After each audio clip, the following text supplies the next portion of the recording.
Hello, hello, hello. Welcome back. Welcome back. Welcome back. Welcome back. Welcome back to the channel. Welcome back to the live. I am so happy to be back on this beautiful Sunday. Hope you guys are having an amazing Sunday. Today we're going to be talking about sex in marriages. Sex prior to marriage, sex during marriage, sex in your partnerships with your spouse. Are you excited to get into it? Because sexual intimacy is so important. A lot of people forget about it. A lot of people don't. Then they build resentment, and now they destroy whole entire relationships and bonds that's been built for years because of sex. So there's so many things that we're going to get into, because someone in the previous video, they asked about body counts, and I think that that is the perfect conversation to get into to really start this particular one about sex in marriages and in your partnerships in general. So we're going to be talking about emotional safety, spiritual, mental, how sex relates to all those things. We're going to be talking about, does a body count really matter in regards to choosing a partner? Do you think it matters? I'm going to also ask a question. I'm going to put it in the chat while we wait for everybody to come in here today. So before I do, remember, you're watching the replay. Hey, make sure you say hi down below. Also, on top of that, remember, I'm a sage woman. I help people like you who are emotionally overwhelmed, mentally drained, disconnected from the life that they feel like they want for themselves. Make sure that if you want support in getting your desires, your goals met, bringing them into fruition, seeing them in your physical reality, book a 15-minute consultation below. During the 15-minute consultations, I typically listen to you, give you more feedback, and all the time I identify at least one limiting belief that I hear from you guys. That one limiting belief can really catapult you into the next phase of your life once it's shifted. So make sure you book one so you guys can at least get one limiting belief out of your way. So I'm going to start the poll. I'm going to ask a juicy question. Are you ready? Do you think that, what am I going to, okay. That,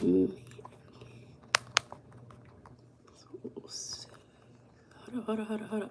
With one partner forever.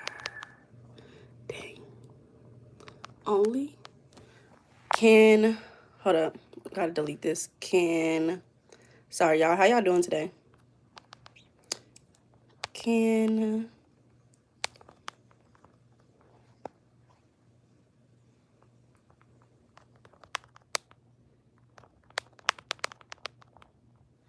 Oh, it's too many words. I hate when it's too many words, because I don't know how to always break it down. There we go. We'll do it like that.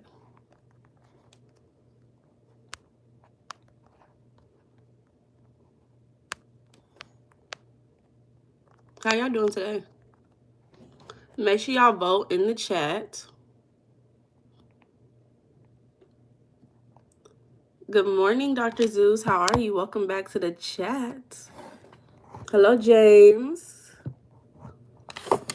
How y'all doing today? Happy Sunday. Happy Sunday, y'all. How y'all doing? I'm super excited because this Sunday, I typically have a lot more work to do on Sundays, but I got it done at the beginning of the week. So now I have a free Sunday to really do all the things that I like to do on Sundays. You need a girlfriend. Well, I hope you find what you're looking for. Hi, Thinnis. Shout out to South Africa. How are you guys doing today? Oh, no. I forgot my water. I thought I brought water in here. That's crazy. I guess I pulled it out and I forgot to bring it in here.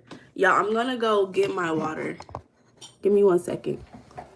Give me 1 second. Entertain the chat for yourselves. I'll be right back. It'll be so quick. You won't even realize I left.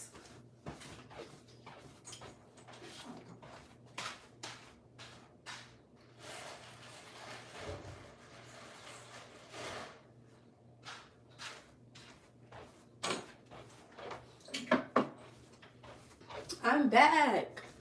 I'm back.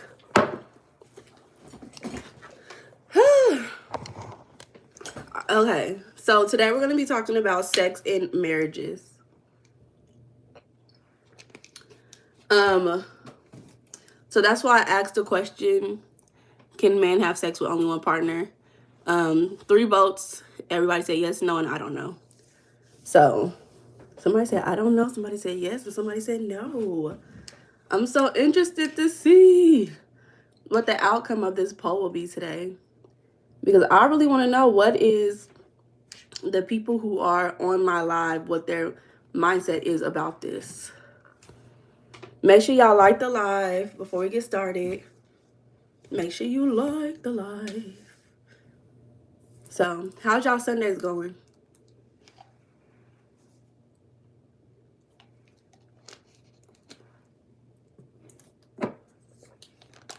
Y'all let me know. Hi, Rena. How are you? How you been, baby?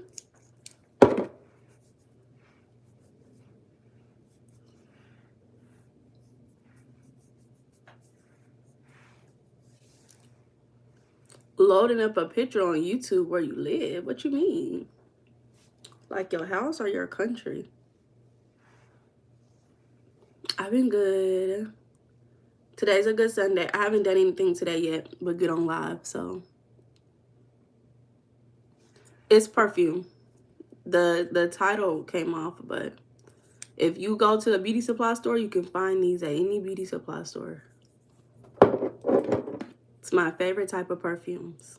Is oil perfume, because it really sticks to you. It meshes into your skin. Hey, Cornbread, how are you? Show them what you wake up to every day. Okay. What, you gonna post it on your community tab or something? Or your profile picture? How y'all doing on this Sunday, y'all? I'm excited to get into this conversation. Hey, Lucifer. What does the shirt say? You gotta read it. Can you read it? Hey, John. On the public. Okay. It says, sorry for having great tits. Incorrect opinions. I thought this shirt was perfect for me, so I had to wear it today for this conversation. This conversation is related to sexual intimacy. And people love to comment on my sexual parts that I don't really show for that reason. I only show it because I'm human and I love my body. So I said, wow, they created a shirt just for Meiana. They should have just put Meiana on the bag. Incorrect opinions? What? Yeah, that's me for sure. But how y'all doing? How y'all doing? We about to get started in just a second. Make sure y'all vote in the poll. Make sure y'all vote in the poll before we get started.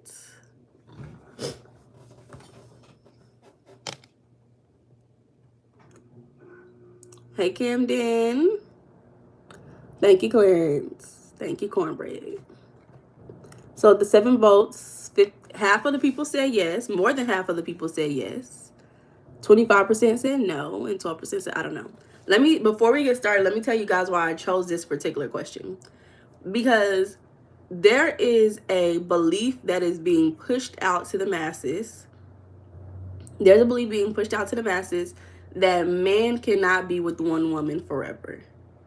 And they say, the masses, mass media, now I'm not gonna say mass media, but people online in general, it's a strong belief that says men cannot be one woman, they will probably cheat.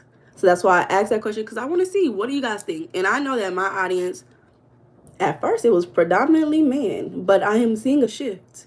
Although I'm not seeing them in the comments just yet, I am seeing a shift in my analytics that there are more women watching my videos.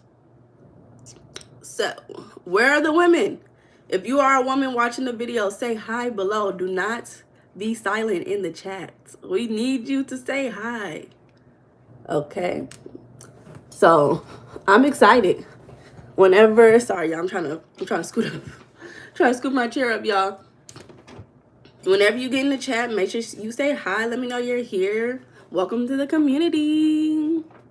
If he wants to, then okay, yeah, thank you, Lucifer. I appreciate you. So let's go ahead and get into the conversation. Red. He climbing in laundry baskets, making hella noise. Red. I think he inside the laundry basket, y'all. I'm gonna let him have it. Hello, hello, hello.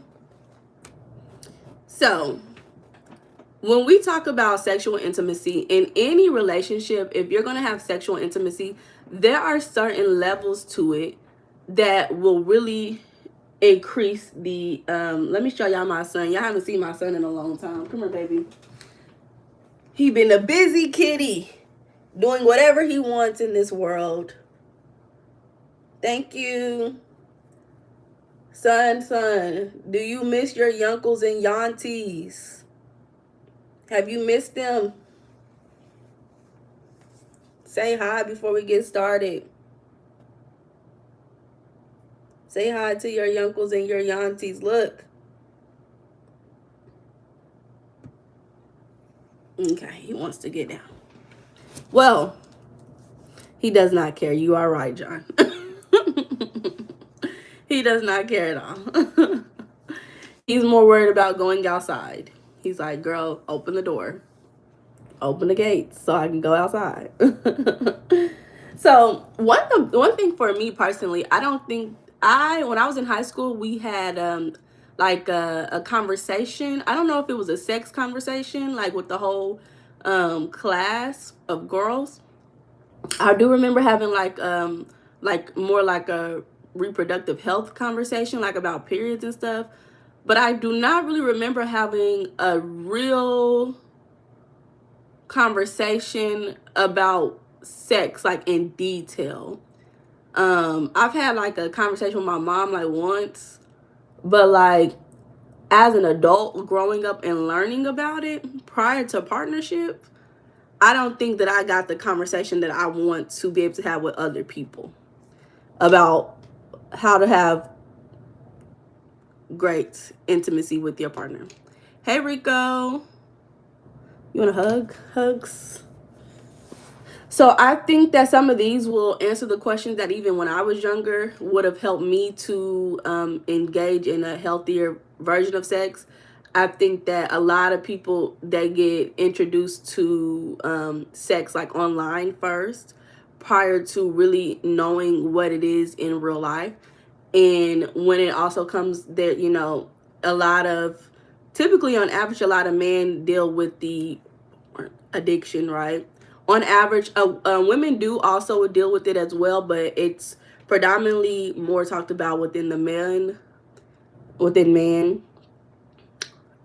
dynamic.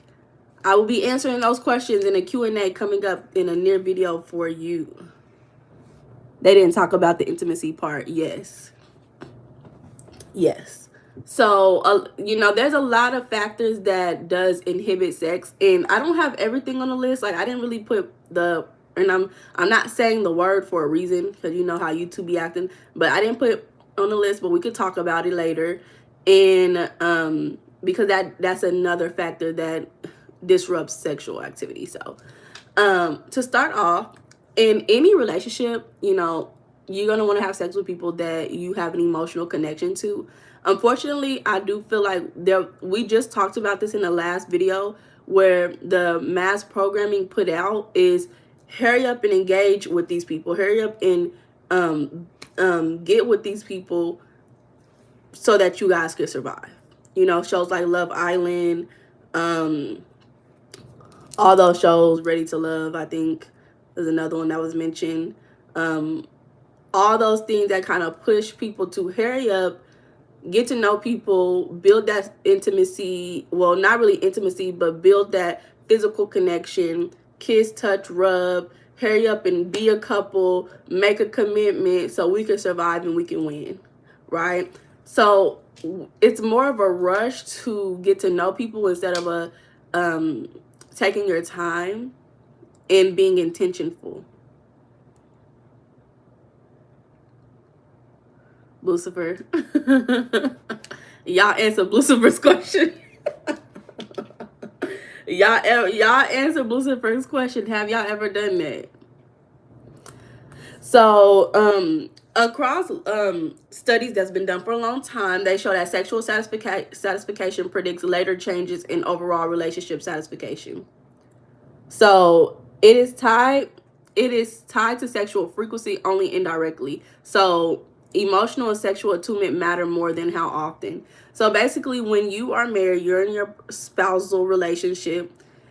What's more important is how emotionally and sexually attuned you are, and not how many times you have sex. So it's not that, okay, we didn't have sex in 2 weeks, right?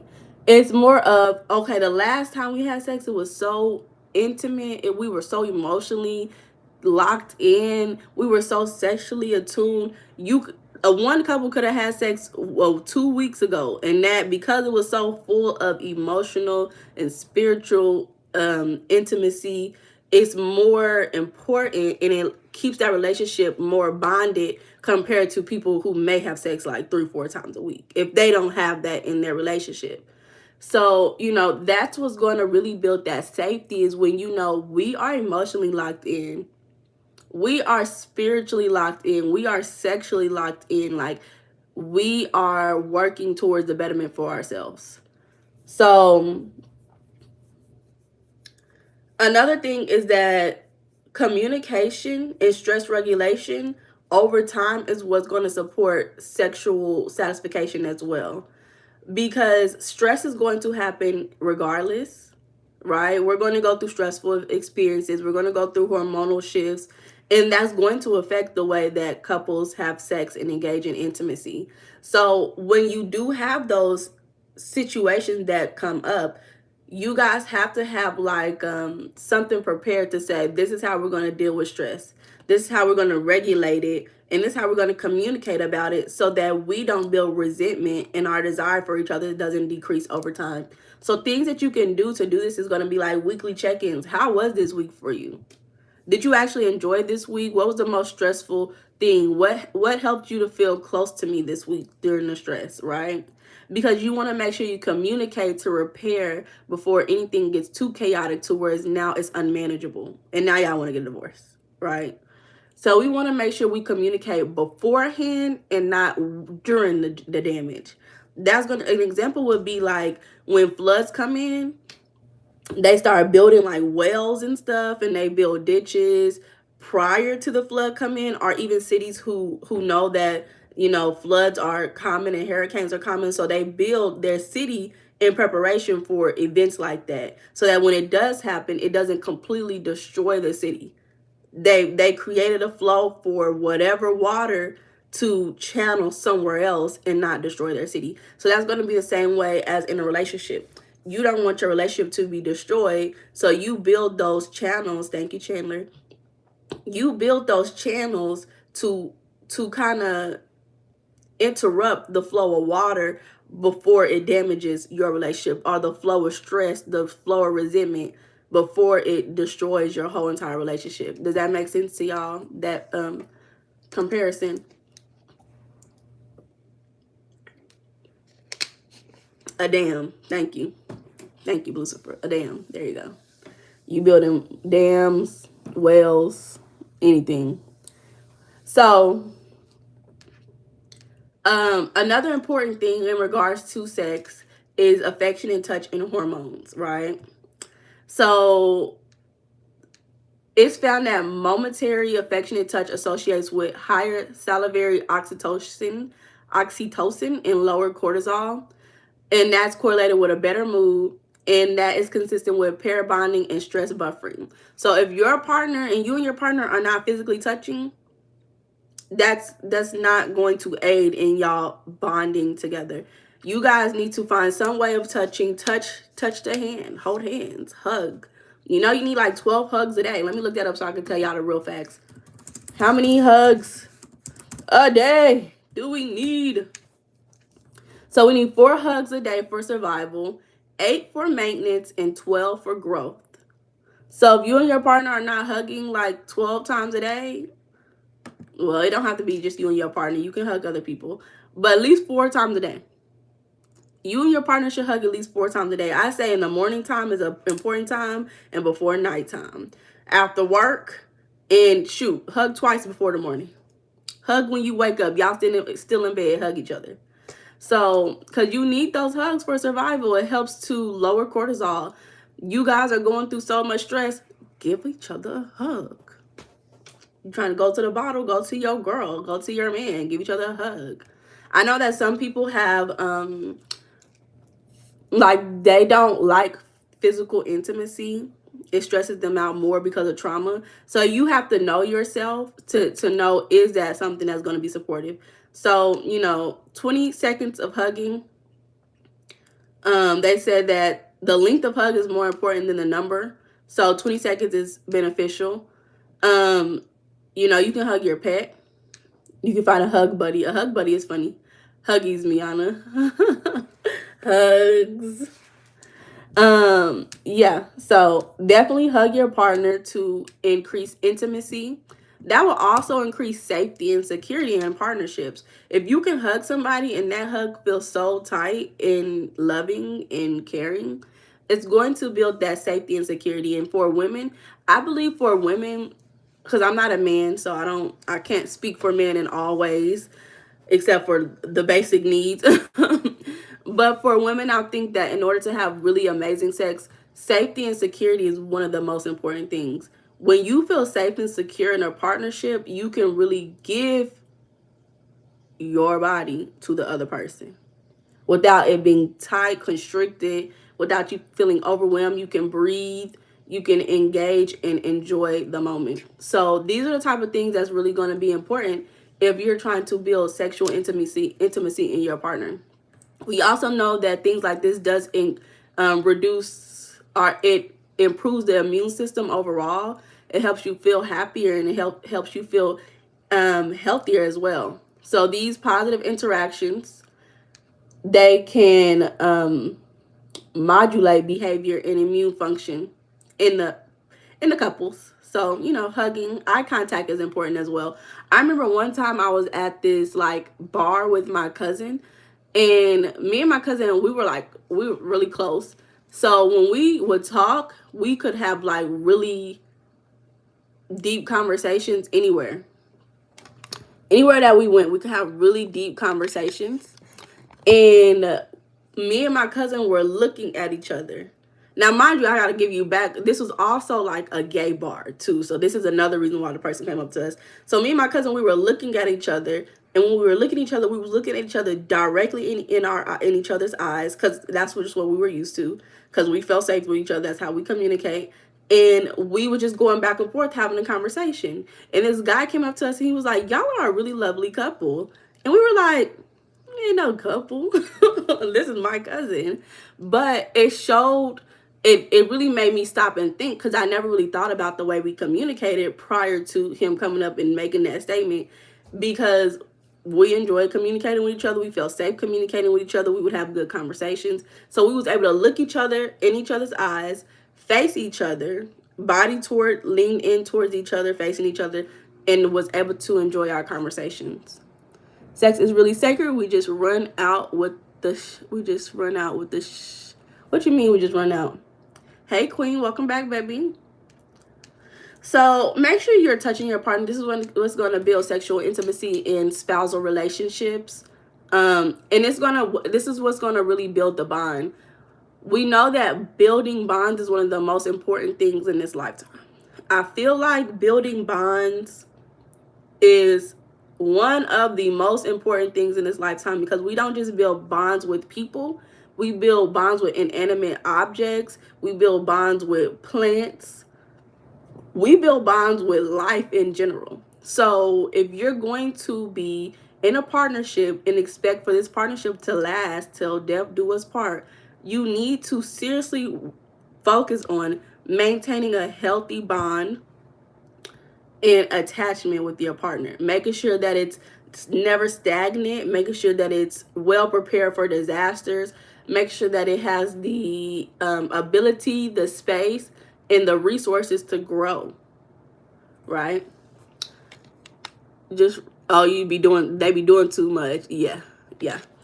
And I think that, you know, it's what, 2025, and the computers, like computers coming out, has really shifted a lot of people's relationship with how they feel sex is supposed to look like. Porn, especially, has shifted what people's idea of relationship was. Like prior to that, the only thing that people had to really identify with was like magazines and stuff, until they figured it out on their own. But like really having something out there that is so accessible, you literally, you can get on Twitter, you can get on Facebook, even a lot of memes and stuff are so overly sexualized, and it gives people ideas of what things are supposed to be before they can figure it out on their own. White and red are complementary to the complexion. Thank you. I do like white on my skin color. I live in America. I do love white on my skin color. Red, not so much. I like the little bit of red, but a lot of red, I don't like it too much. Okay. So mentally and emotionally, we know intellectual and emotional intimacy predict marital satisfaction as well. What you gonna try to do? You gonna try to come get me and sing 8828991? You gonna try to come get me, friend? I don't know. Anywho, so what was that? Intellectual, emotional intimacy predict marital satisfaction as specific relationship links. So suggesting multiple intimacy channels feed desire over decades. So it's not just one way that we're going to build intimacy. We're not just going to be having sex. That's not going to be the only way we build intimacy. Intimacy is built in so many ways. We just talked about touch. Intellectual intimacy is a real thing. I'm a Gemini. Sapiosexual. Hey, I love smart people because I always have correct opinions. I love smart people. So that's another form of intimacy. Listening, really listening, and being able to say, I hear you, this is what you're saying, and allowing your partner to feel heard and valued is a form of intimacy. Let's look up other forms of intimacy. Yes, John. I know all the Virgo. I'm a Gemini. You a Virgo. I know any air sign is a No, I am not. Any air sign is a form of they love intellectual intimacy. So you got intellectual, physical intimacy, spiritual intimacy, emotional intimacy, and experiential intimacy. So with emotional intimacy, oh, there's so many. Oh, yeah. There's so many forms of intimacy, y'all. Shoot, just choose 3 that you and your partner do well and focus on those 3 and allow other ones to grow. Because, you know, we human. We get overwhelmed. So this is probably a really good question for you to ask prior to even getting in a relationship, is what forms of intimacy do I want to prioritize when I get into a relationship? Is that why you keep asking? I'm just saying. Asking what? What about Taurus? I don't know. Taurus like food and comfortability. Taurus like, I think of Taurus, I think about wine tours in the Napa Valleys. That's what I think about. Wine tasting. When I think Taurus, I think of fur coats. Fashion.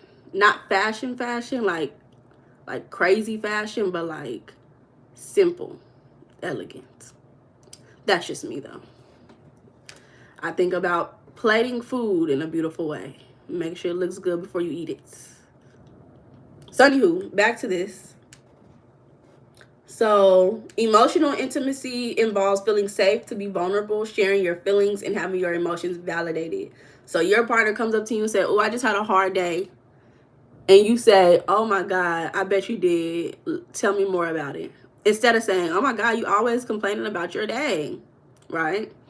So that's what's going to build emotional intimacy. Physical intimacy includes any form of physical contact, from casual touch like hand holding and hugging to sexual intimacy. I would also include dancing as a form of physical intimacy. Holding hands, we just talked, touching hands, holding hands, Yeah, all those things. Intellectual intimacy develops from sharing ideas, interests, and perspectives and engaging in deep conversations. I will also include actually respecting the other person's intellectual information that they share. Respecting it and admiring it, for me, is a form of intellectual intimacy, because somebody can come up to me and say some and I'll be like, okay, I don't want to hear this. I have somebody who actually, when I be talking to them, they always telling me conspiracy theories. And I'm all for the conspiracy theories, but sometimes I just be like, okay, what is this supposed to do? What is this supposed to mean for me? I don't really care that much. We have spiritual intimacy, comes from sharing beliefs, values, or a sense of purpose in connection to something larger than yourselves. I think that spiritual intimacy is one that is more important than most of them, because our spiritual connection is often are the basis for how we live life. We have experiential intimacy, so that builds through shared activities and experiences like traveling together, overcoming challenges, or even experiencing inside jokes and private memories. Please. You know what that remind me of? As a young girl, me and my friends used to call different guys that we talked to by fast food restaurants.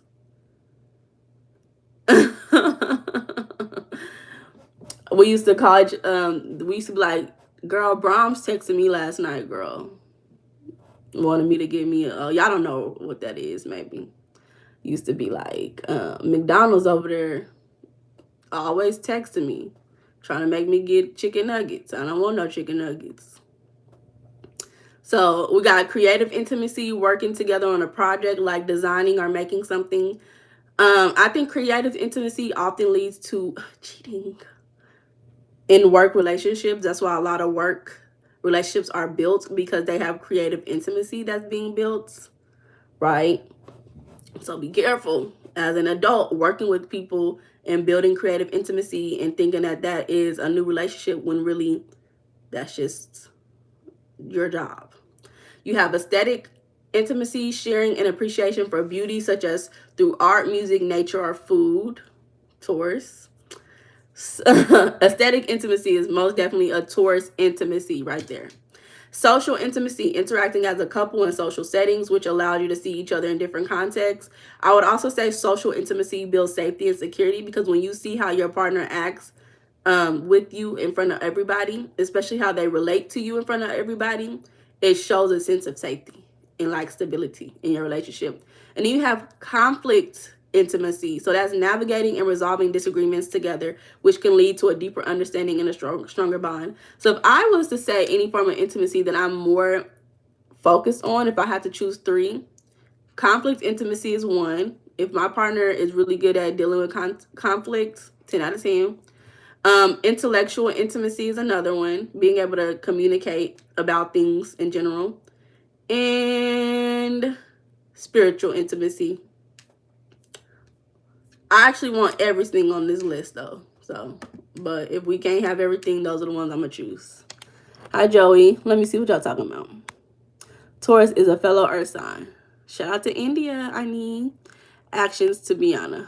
Meiana don't want to keep hearing about the earth being flat. I don't. Because what that got to do with me? I'm still living on this bitch.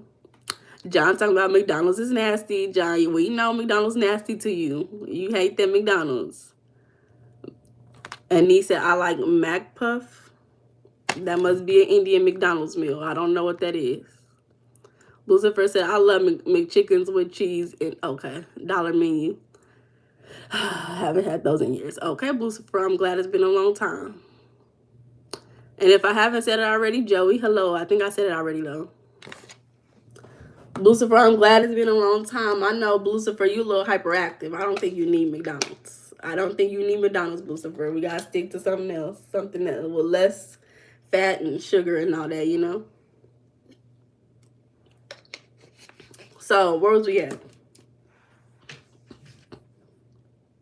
So, remember, I want to also emphasize again that it doesn't matter how often you and your partner have sex. It's more the intimacy involved in it is more important. Because y'all, I know y'all adults. Everybody's adults in the chat, right? Y'all ever been like doing something and you just start thinking about an experience, but you just get so lost in the memory of it, and you be like, oh yeah. And then you got to get back, snap back into reality. That is what sexual intimacy does to an individual. And that's why it doesn't really matter how often it's happening, because that memory, especially because it builds an emotional bond, is ingrained in your spirit. Now, so that's why it doesn't matter how often, because the memory sometimes is enough, right? So, where are we at? We did that one. So make sure you have multiple channels for intimacy, not just one. We don't just want to focus on physical intimacy, because a lot of people think physical intimacy is actually having sex. No, there's more to physical intimacy. So make sure you figure those out for you and your partner. So let's go ahead and talk about, does body count matter? So this is recent research around 2020, 2025. This is what led us to having this particular conversation today. And there was a recent large-scale analysis that has been looked at premarital sexual partners and later marital stability. So around 2023, there was a study done where they found that they focus on women for some reason. I don't know why they didn't focus on the men, but women with 3+ premarital partners had a higher statistical probability of divorce. Now, I want you guys to think about this before you take this information and run with it. So I know, make sure you like the video, y'all. Before you take this information and run with it, y'all, I want y'all to think about it, because this is something to think about. It is never spontaneous. What's never spontaneous? What's never spontaneous, friend? So they compared that to women who had 0 or 1 partners, even after adjusting for religious background, education, and early family stability. So researchers interpret it through an attachment theory. They're not interpreting this information in are these people right or wrong, right? So they say that repeated short-term bonding, so that's the sex, repeated short-term bonding through sexual activity and detachment may train the nervous system towards avoidant or ambivalent attachment patterns, making sustained pair bonding more difficult later. So what that means, hi Jabron, welcome. I know that's you giving me the hearts and the love, Jabron. Thank you. So so basically what that is saying is that, okay, these women who have 3+ partners, they are more correlated with not being as attached compared to the ones who have 0 to 1 partners. That makes complete sense to me, because if you only have one partner, if you only been with one person, and that's your only like idea of sex, is going to you're obviously going to be more attached, and you're obviously going to be with that person longer, right? You're obviously going to not be thinking about anything else. You're not going to have anything else to compare sex to. It makes so much sense to me. And then what happens? What be happening? Later on in the relationship, at least it's what I see. For the people who, let's say, they got together in high school, right? They got married at 18 to 21. Oftentimes you see later on, around late 20s, mid 20s, you see a complete shift in how they relate to each other. Hey, baby. How they relate to each other, and then the relationship breakdown. I'm not saying that you should have more than, one partner. That's not what I'm saying at all. I'm just saying that obviously this information, you gonna start meditating before sex. Obviously this information makes sense, but don't take this and run with it and say, let me go find a woman with 1 body count. Like, no, don't do that. It's 2025, baby. You're gonna have to go on a deep journey to find that. You're gonna have to go to Utah if you want to find that, y'all. So 2024, another one found something similar. It said effects among men suggesting cultural sexual double standards still shape both perception and behavior. So higher partner counts correlate with divorce risk, but not divorce destiny. So it means that you're more at a risk. That means that there's things that needs to be done in your relationship to prepare for these type of things. That doesn't mean that that's going to be the outcome of your relationship just because your partner has higher partner counts, higher body count. So the difference is self-awareness and emotional integration of past experiences. Okay, Rena, thank you, baby. Oh, Rena, you so sweet. Thank you, baby. Where we at? I missed a couple of things. Couples that are soulmates have a better chance than couples that aren't. Some women. Some women are never spontaneous. Well, if your person is not spontaneous, then you got to be spontaneous. You can't rely on other people to be spontaneous for you.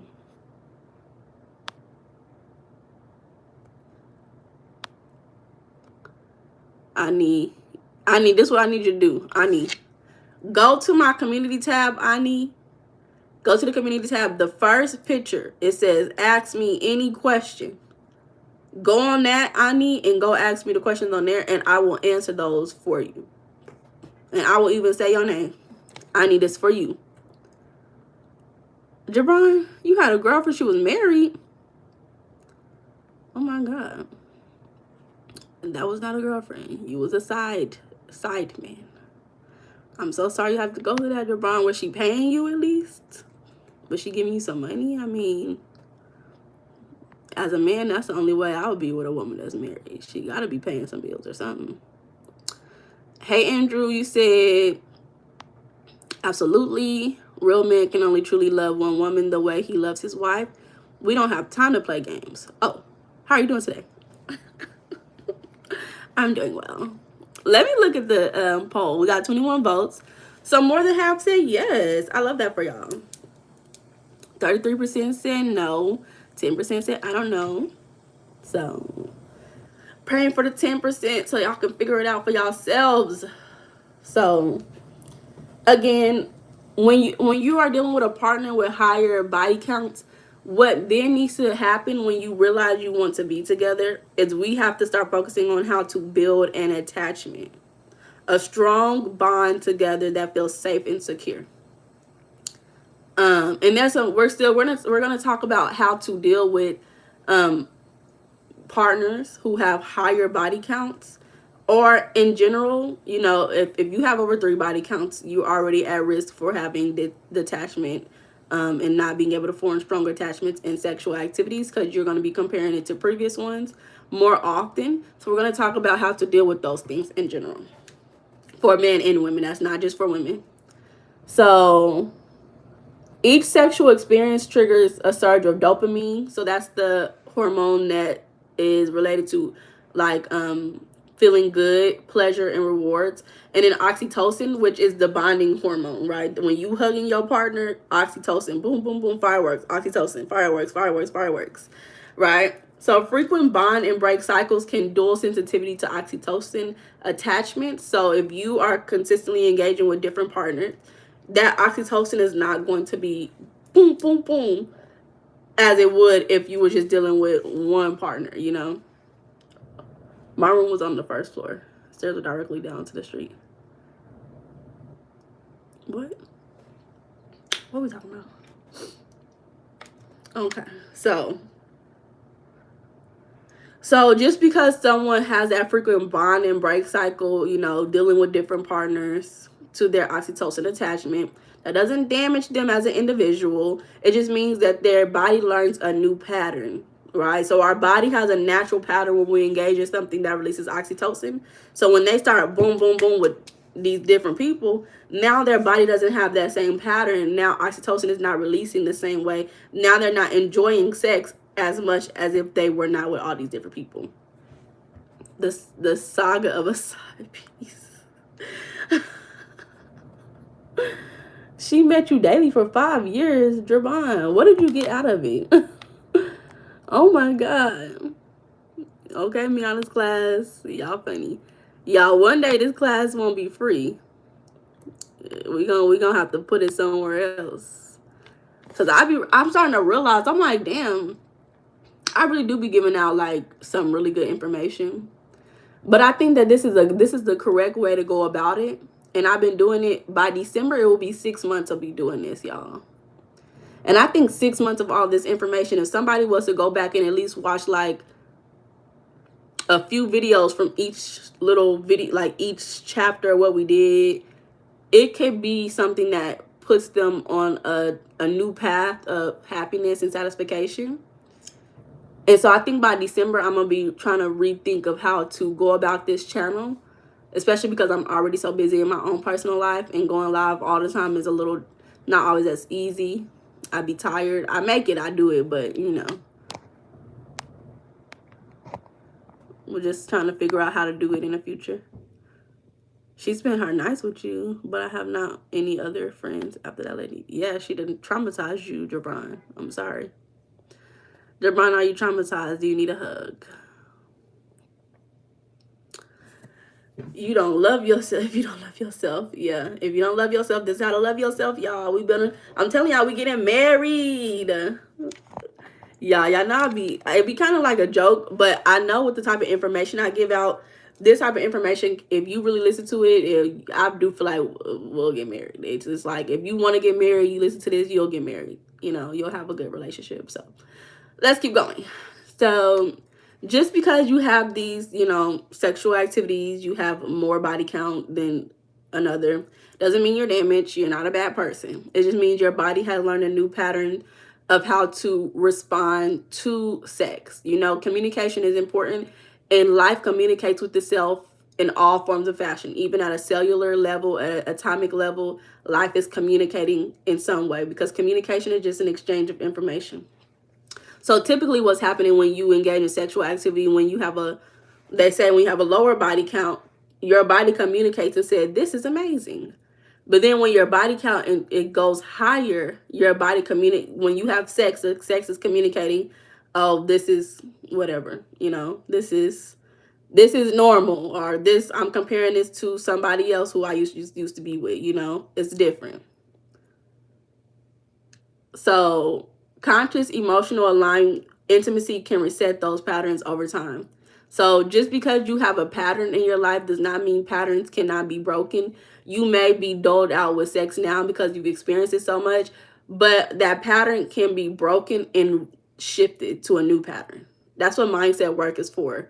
Mindset work is identifying the patterns in your mindset, identifying what's not supported to who you want to be, and then putting in a new mindset to kind of reprogramming that pattern and getting you to where you want to be. Hug walls and pillars. Oh, baby. It's a little crazy. So, spiritual STDs too. Okay. Spiritual STDs is crazy. Are you single to mingle? Lucifer. And you said marriage is sacred. It's not. Many of y'all females already. Y'all females is crazy. Females is crazy, y'all. You can't go look for a female. You got to go look for a woman. That's the first part. Because if you go look for a female, a dog is a female. A cat is a female. You just go looking for females. You can find a female in any corner. A bird, tweet, homeless female. Go look for a woman. An amazing woman who will bring all in your life. Is that a ring? Lucifer, you messy.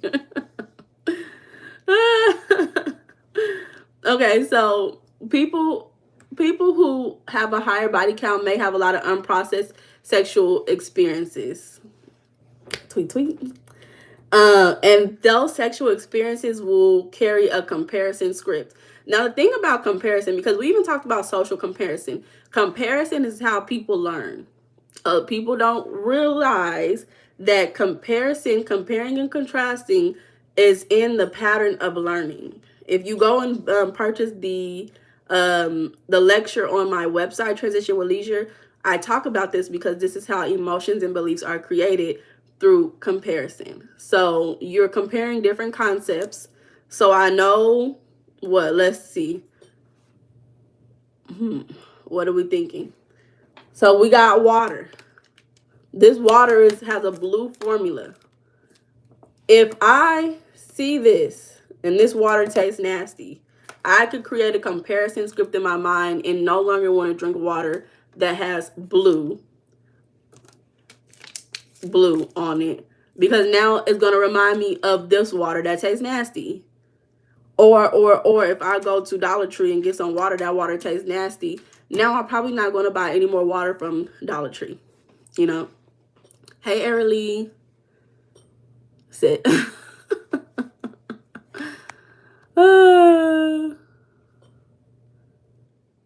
Andrew, you funny.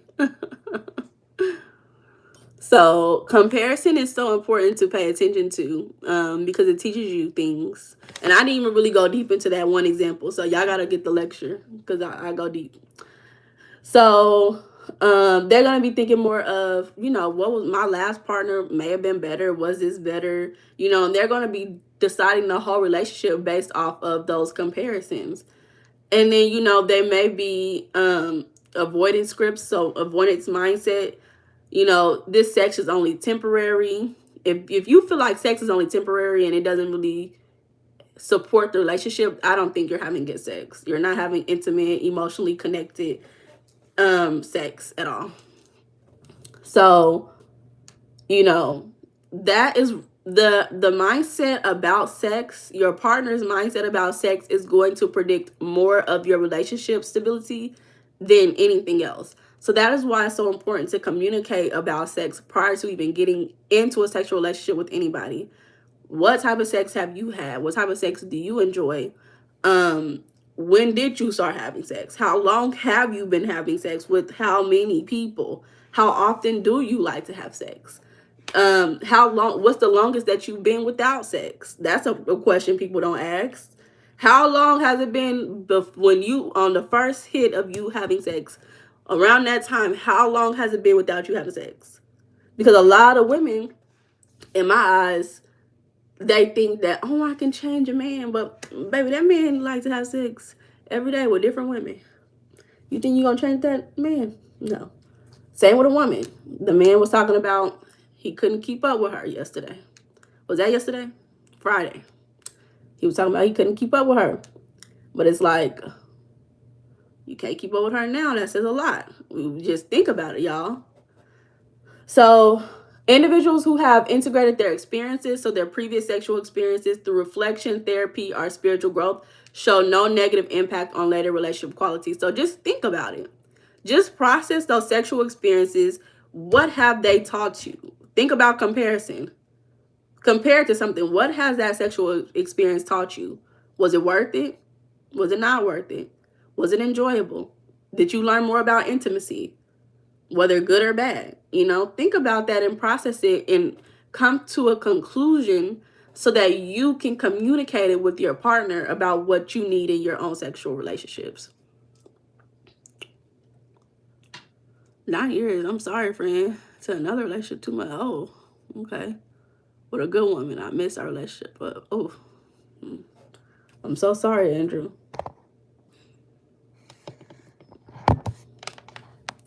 I'm so sorry. Make sure y'all vote in the poll, y'all, if y'all haven't voted. Hey, Kelfer.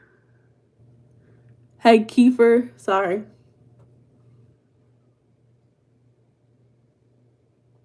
Okay, period, Andrew. Andrew said he's not settling. I love that for you. No settling around these parts. So in 2025, there was another study done that found that men and women both use partners' sexual history as a proxy for risk assessment. That's why people be like, the body counts. That body count's so high. This is a risky thing. So again, it doesn't make someone doesn't make them a good or bad person, right? It just dictates how stable that relationship could be. Thank you, Keeper. Right? You know, it's going to dictate what's the risk of STIs. What's the risk of emotional reliability? What's the risk of being exclusive in this partnership? Those are the risks that having a higher sexual body count could pose. Right? It doesn't mean that it's going to lead to your partner cheating. It just means that it's a little bit more risky if your partner is hypersexual. Because, and that's a word that I haven't used in regards to this relation, to this topic, is hypersexuality is more of a risky factor than your partner having a high body count. Because your partner could have a high body count and not have had sex in a year or 2 years. Versus your partner who has a high body count, who is hypersexual, and even views life through a hypersexual lens, right? You know, if you're dating a man, you go outside and he's commenting on women's booties and their tits in front of you, behind your back. You got the type of man who you go to a statue. Y'all seen that statue where the woman's, it's like a bronze statue or something, and the woman's boobs are literally faded because of the amount of men and people in general who go and touch the boobs, right? So you have a partner who's hypersexual and is immature in the sexual department, who's always thinking about it. Yeah, that's going to be more of a risk than your partner having a high body count. Let me see if I can find that picture for y'all.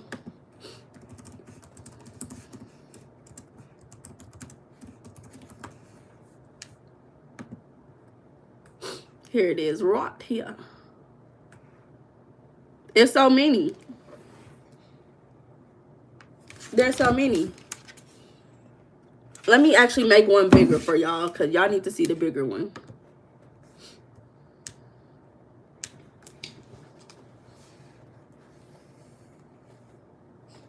Let me see.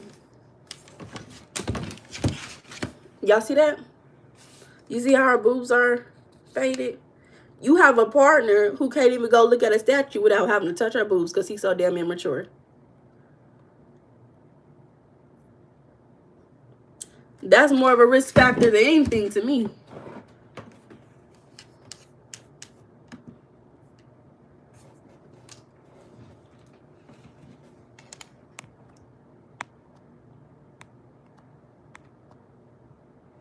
You trying to make me happy? Don't be. I'm not sad, baby. You said, "No, don't be sorry. I accepted what I did. Have to move on." Real good man. Okay. Andrew accountable. Where the women in the chat? Andrew is accountable man, y'all. He's an accountable man. Go get him, girl. Oh shoot. Hold up. What? What is going on? Move this to the side. There we go. Accountable men are the best man. Okay. So, you know, we don't have to think about body count per se. We need to think more about what's going on in that person, you know.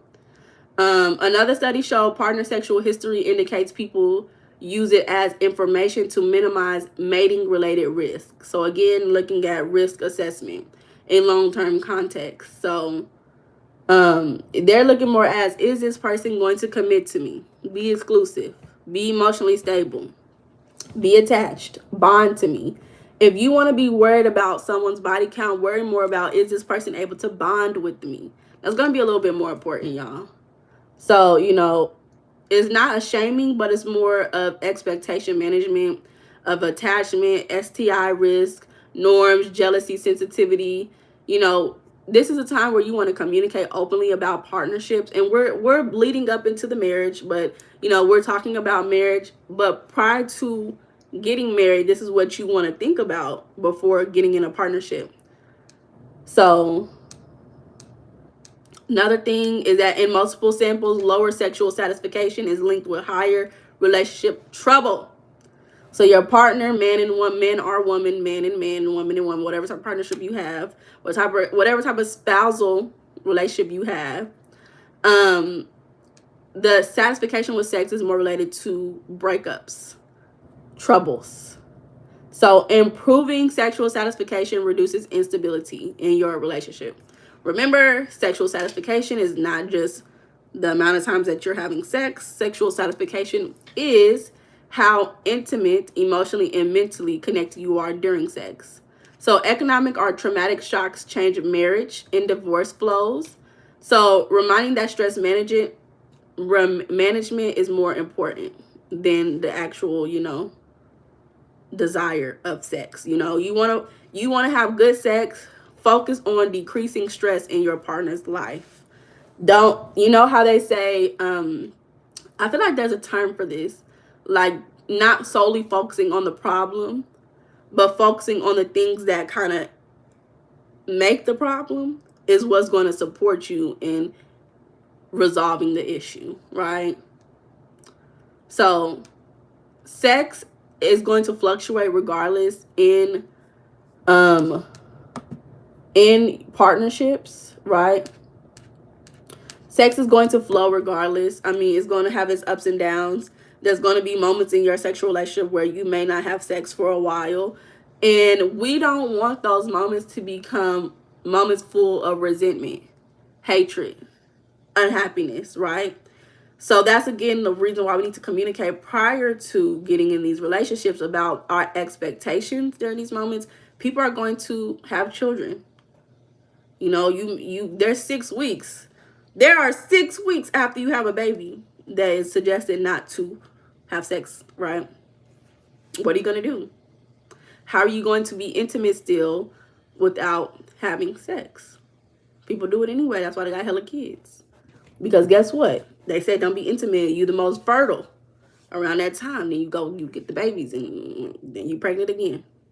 Because you couldn't even wait 6 weeks. So,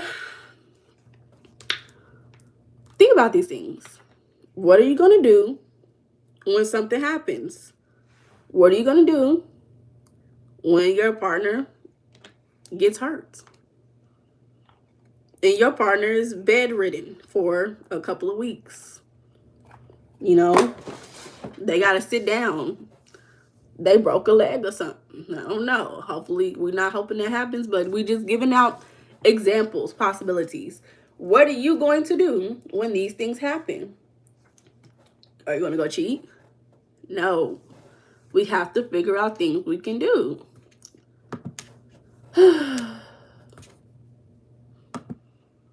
Why are you crying, friend? Breakup is not a good thing. Who broke up? Still warm weather. Javon said 37. And he had Capricorn. Shout out to all my earth signs in the chat. Earth signs really fuck with me real bad. I love me an earth sign real bad. We can turn on fan. Winter now. Oh, y'all can't turn on the fan because it's cold? I'm sorry, friend. Don't look in my eyes. My energy is amazing. And if she speaks the energy, then it's all over. Sometimes the thrill of energy was what she really wanted. Compromise is a key in relationship. Yep. So, where we at? So,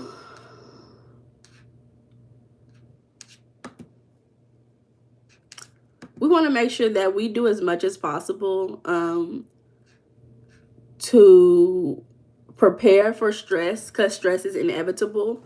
We want to prepare for the possibilities of what are we going to do if we cannot have sex? How are we going to continue to build intimacy? What's our plan A, B, and C to these problems? Because we know if you look at Maslow's hierarchy, y'all. Let's show y'all the picture just in case y'all don't got it in y'all's mind. You look at Maslow's hierarchy. Hold up. They trying to play the ads. Hold up. You're not playing no ads on my watch. Not on my watch, buddy. You got ads everywhere.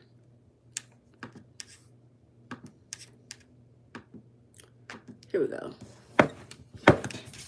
So we see that at the very foundation of our needs that needs to be met is physiological needs. So that's air, water, food, shelter, sleep, clothing, reproduction, sex.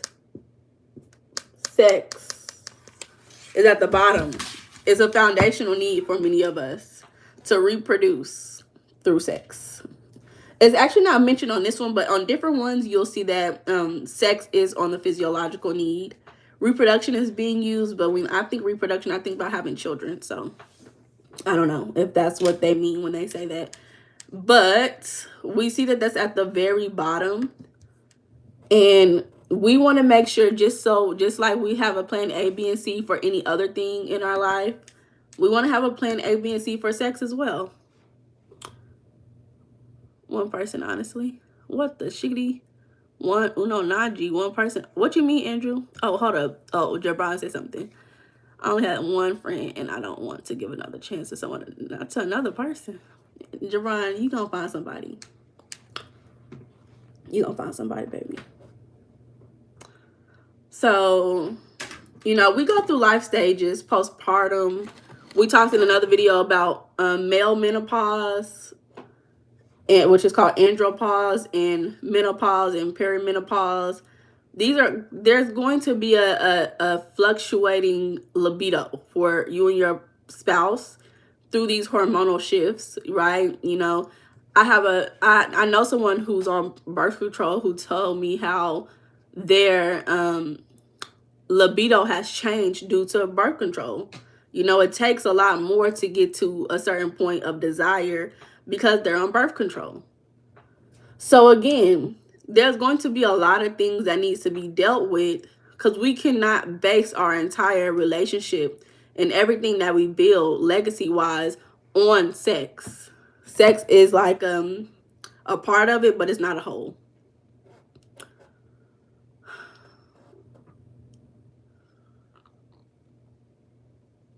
What does that mean? Jabron, y'all know Jabron is from Pakistan, so you know, I don't know, when you say discharge, what do you mean?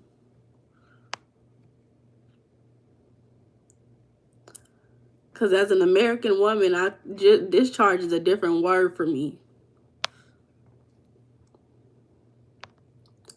You mean climaxed?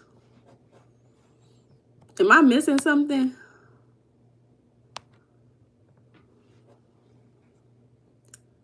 Why is the female is capable of being pregnant once a year?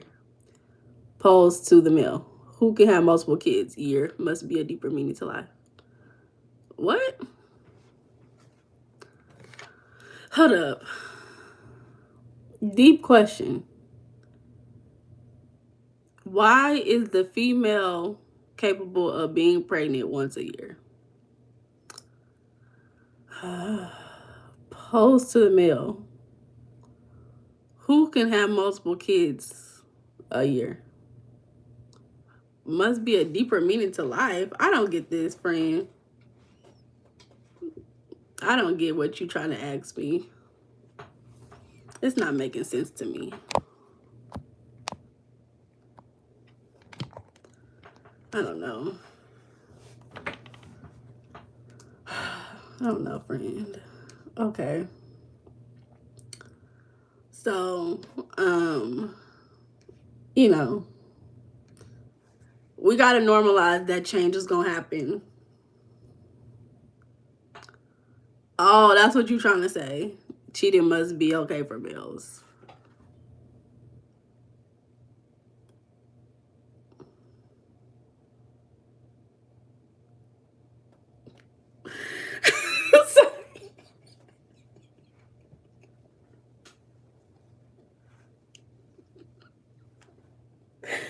Oh my God.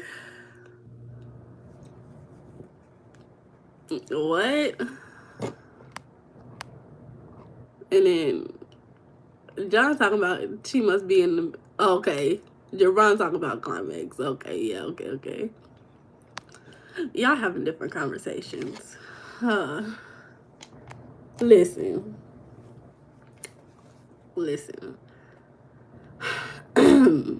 Listen to this, Andrew.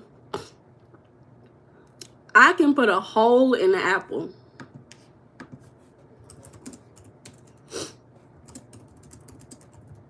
Or a grapefruit.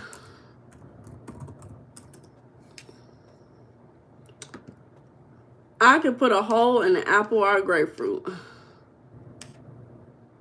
Does that mean that it's okay for me to make that my sexual partner?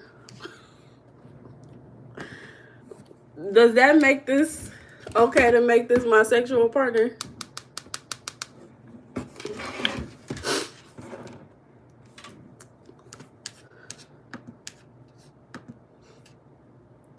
What else can we do? I don't know, Andrew. That's a crazy thing to say. I don't get it. That's a crazy thing to say, Andrew. Talk about let that sink in, baby. I don't want that to sink in my spirit. It don't make sense. It's confusing. Cheating must be okay for males. That's crazy. Cheating. Let's look at the word cheating. Cheating, act of dishonesty, or unfairly in order to gain an advantage, especially in games or examination. Avoid. It's avoidance. Cheating is a dishonest, unfair avoidance behavior, Andrew.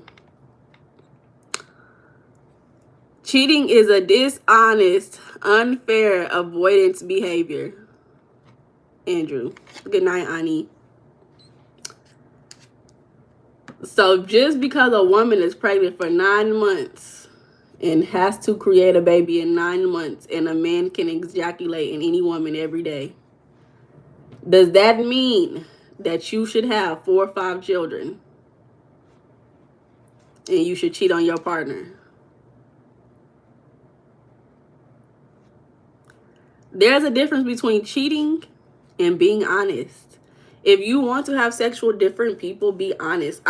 It's not that many people. I'm gonna tell y'all a personal story. I am who I am today because of the people who I was raised around.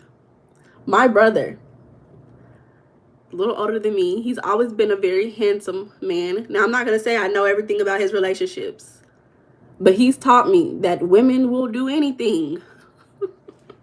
They will do anything. My father as well taught me that women will do anything if they really want you. Andrew, you do not have to cheat. You could just tell them straight up what you're going to do. And the woman that wants to be with you will stay with you no matter what you do. I told y'all before, I knew someone who would lay in the bed with one woman and be on the phone with another. If you want to be in a polyamorous relationship, do as you please, but you don't have to lie and be dishonest, because now your partner has no longer have autonomy over their own decisions. They no longer have autonomy over their own decisions, and we want to make sure that in partnership, in spousal relationships, we can maintain autonomy in our relationships. Power of choice, power of decision. Make sure your partner is able to decide if they want to be with a man who's having sex with multiple people. Let me show you. I always be telling y'all about this channel because I watch this channel all the time. But I always forget what it's called. Oh, let me see. My phone is right here. Imagine being... No, thank you. Wait, that's a fact. That is a fact. Y'all want to know a fun fact about me? I have like 4 nieces and nephews. I have 4 nieces and nephews. All of my nieces and nephews are within 1 year apart.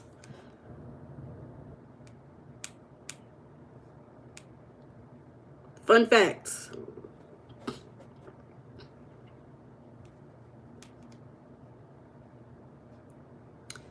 So, when I tell you there are women, the problem with that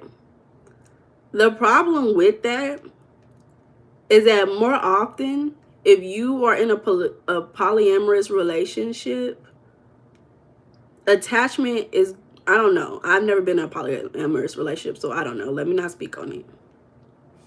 But if you want to watch more videos, girl, stop playing this video. If you want to be in a polyamorous relationship, I'm going to show you a channel you need to watch. Hopefully I can find it. Because I just saw a video about this earlier today. Because they post videos all the time.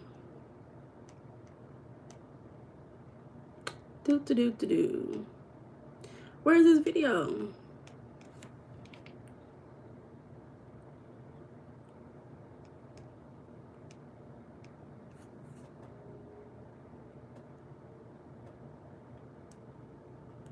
Side note, have y'all been seeing that Taco Bell pie being passed around and shown to everybody? Here's a channel. If you want to go find a channel that shows you a lot of men and women in polyamorous relationships, go watch this channel. This is called Love Don't Judge. Love Don't Judge Show. They have so many videos.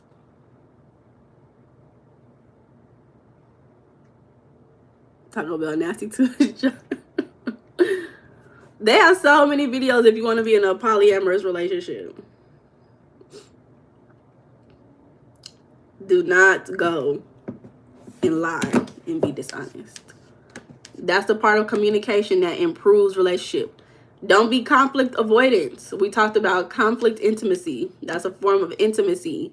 When you could communicate with your partner and say, partner, you know, partner, I feel like because I'm hypersexual. No, I'm not gonna say hypersexual. I feel like I cannot go without I cannot go without having sex for however long. I want to be able to have sex with other people. You're going to find the right person. Just communicate. Don't be afraid of conflict. Say, this is what I want. And then when you get to that woman, she's going to say, okay, let's do it together. Let's do it together. Open communication. Open communication leads to open relationships. Got to keep it real off the rip, like Rico said. The space between pillow and bed is sexy place. Space between pillow and bed. Okay. You seen that channel before? I like watching those videos. Some of them videos I'll be like, girl, this is crazy. So, again, back to what I was saying.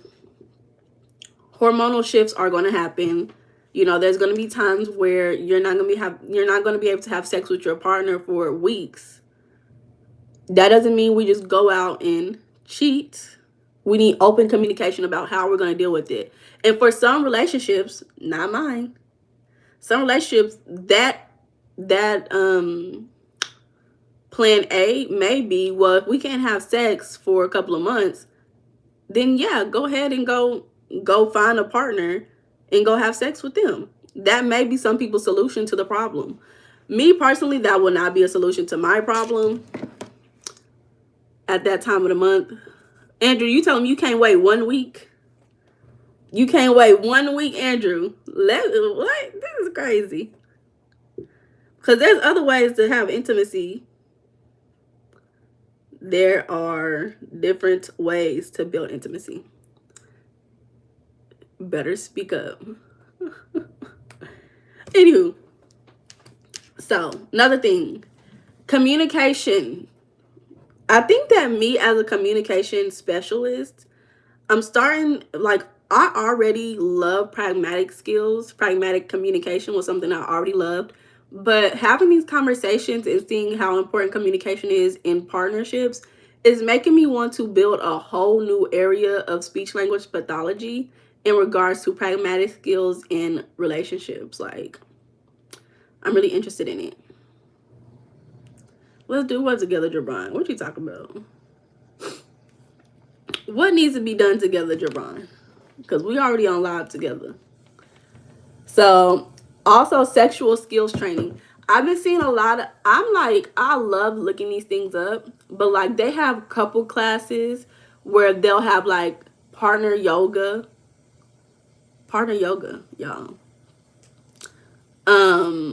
Different games to build sexual intimacy. There's so many things that you could do to build sexual intimacy. It shows meaningful gains in marital functioning, sexual satisfaction, and conflict reduction. Because sometimes conflict don't be because it's conflict. Sometimes conflict is just sexual frustration. You actually believe that? And I had energy sexual experience once, blew my mind. But then I realized that's how dreams feel like. So it was a dream? It was a dream? Or was it real? I'm confused. Okay, so some positive psychology tools show gratitude, savoring strength, improved women's sexual and marital satisfaction. So showing that you're grateful to your woman, saying, hey, baby, I'm so happy that you're here with me today. I'm so grateful that you made breakfast. What would I do without you? I'm so grateful that you're even hugging me right now. What would I do without you? I want to, Jerron. What? Jane said, I like white women. Okay. Good for you. So, also, use your resources. When it comes to sexual experiences, use your resources. Sex therapist, the internet has a lot of sexual resources that can support improving intimacy and partnership in spousal relationships. Don't just sit there and allow life to take you up and down through the hoops and everything, right?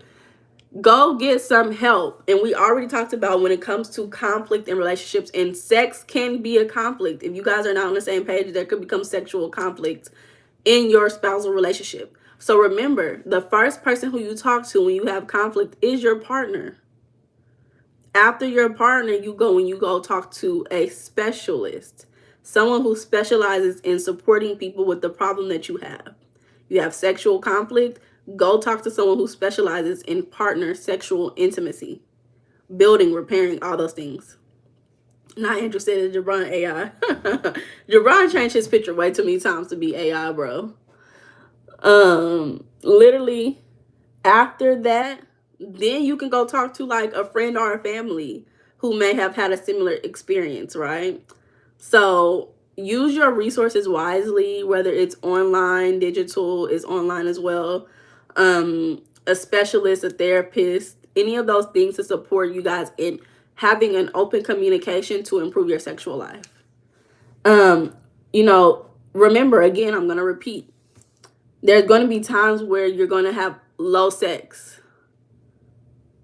Underage? What are we talking about? So shifts in frequency of sex are common. You know, they could be due to sleep, pain. They could be due to medicine. Like I told you guys, birth control can affect libido. Pain, stress, or resentment. Your partner's mad at you because you didn't wash the dishes today. That could impair your ability to bond. So realize that just because it's no sex does not mean that your relationship is doomed. It's more, you need to focus more on unresolved avoidance and contempt that map to separation. So improving sexual satisfaction often reduces divorce intentions. So start with non-goal touch weeks. Narrate desire kindly and schedule new things every 2 to 4 weeks. We need novel leisure experiences because you know that spending leisure time together with your partner throughout the week is important. Having daily core leisure experiences, whether y'all are reading the Bible, you guys are having coffee together in the mornings, tea, you guys are communicating about your day over dinner at nighttime. Those are going to be very important to building intimacy as well. Oh, okay. So these are things that's going to be important during those moments. So when you plan A, when you're dealing with no sex, a decrease in sex could be leisurely experiences. So okay, we can't have sex, so let's do something leisurely together. Let's do something new. You know, let's go. I mean, it depends on why you can't have sex. Maybe if you just had a baby, I don't know. Let's build a new leisurely activity. We can't have sex. Maybe we'll learn about each other's body parts at the end of the night. I don't know. Figure it out for yourself. James said black women don't want no job. Well, James, you speak as if you're a black person. You said don't want no job. Because your grammar is giving me low education black person. You're speaking in Ebonics. So are you black? You could tell me now if you love me. I love you, Jabron. There you go, friend. Love you to the moon and back.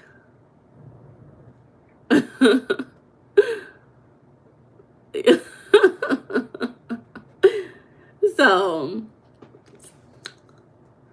again, remember that pay attention to what your partner is consuming in social media and the TV and stuff, because the culture, the mass media culture can feed into infidelity attitudes. So recent public health work shows social media and entertainment preferences relate to sexual satisfaction and attitudes towards infidelity. So the same way that we have red pill, and red pill says we should have more than one woman, men should be able to have sex anytime with anybody they want, whether they're in a relationship or not, whether they make commitment or not, because we're men and our hormone and our body says this and da da da, right? So if your person is consuming that media, they're going to have the mindset of, I should be able to do this because of this, right? I actually heard a story. From another YouTuber who said that she knew someone personally whose dad, and like they came from a two-parent household, married two-parent household, and their family never had really any high conflict until one day the father started to just act differently and was like, he wanted to go out and be with other women. He started to down the mom on what she was doing. And they eventually found out that that shift occurred because he started engaging with more red pill content. So I do feel like watching content like that, whether it's red pill or pink pill, it can change the level of satisfaction in someone's partnership, in spousal relationship as well. So, you know, this is where you want to make sure that you're programming yourself on what you want instead of what society is telling is what you need, right? Because needs and wants are different things, and society is telling people that they need, or they should have da da da. But that does not mean that that's actually what you need to be satisfied. You and your partner need to communicate those things together and make a decision together. Whether it's you two doing it or you two doing it with a specialized individual. So you guys need to create your own narratives and educate yourself on what is necessary in your relationship. So he said, nah, a man has to have self-control and standards. Character is something men used to care about. I stand on my morals and won't bend them. However, I will compromise with my woman. Yeah, I agree with that, Sage. The section of social media can be annoying on both sides. Yeah.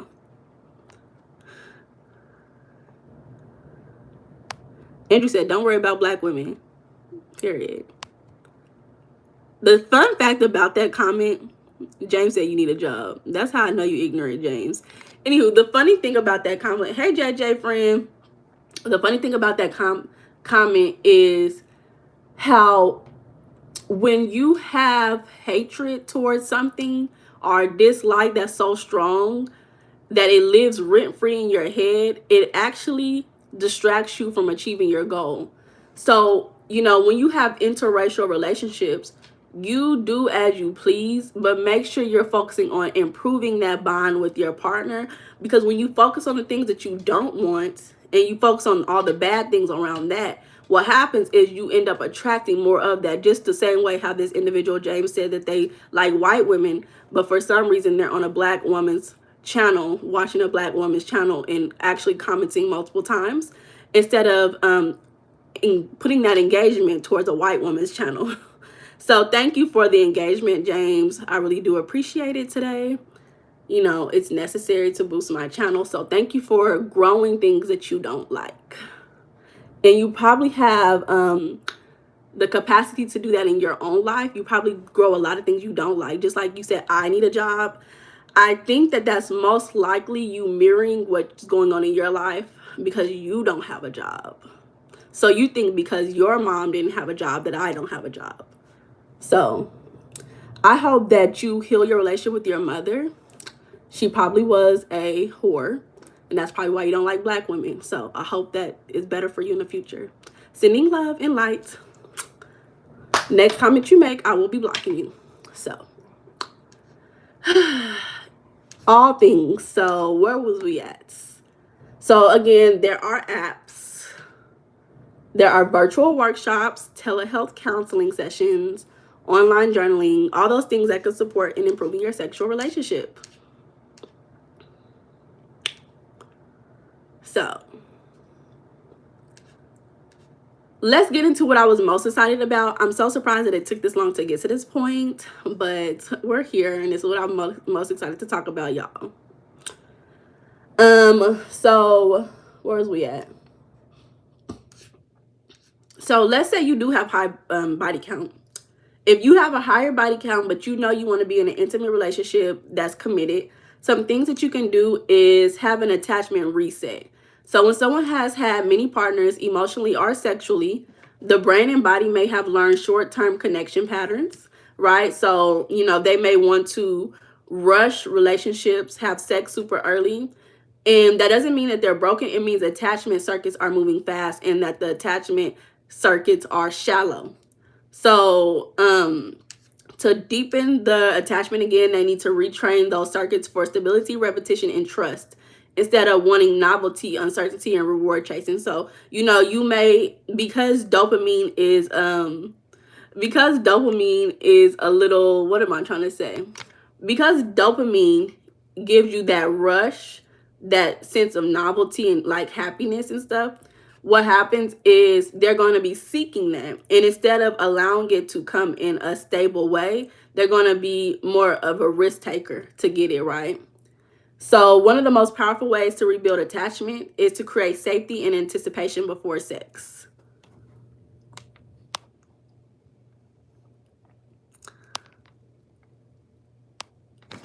So create safety and anticipation before sex. So wait longer before becoming sexually active with a new partner. So you are someone with a high body count. It's said it's best to wait at least over a month before having sex with a new partner that you just met. So focus on non-sexual affection. So hand holding, eye contact, synchronized breathing. Oh, I tell you guys that all the time. Synchronized breathing, hugging, or talking while touching. Shoot, do them all at one time, y'all. You hug you and your partner. Y'all, okay, you and your partner sitting on the bed, sitting with each other, facing towards each other. Y'all know what I mean when I say sitting with each other, but like sitting on top of each other, like where you can hug each other on the bed. And what you do is you hold each other's hands with a little space where you can look at each other in the eyes, and you just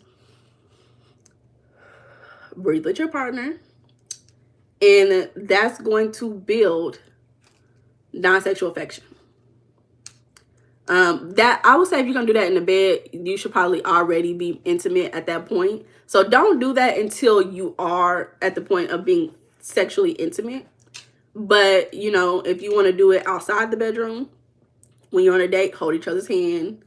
When you're eating dinner together, look in each other's eyes, all those things. So those things are going to increase oxytocin, vasopressin, and these are the hormones responsible for long-term pair bonding. I like front seat only, period. Just which seat you talk about.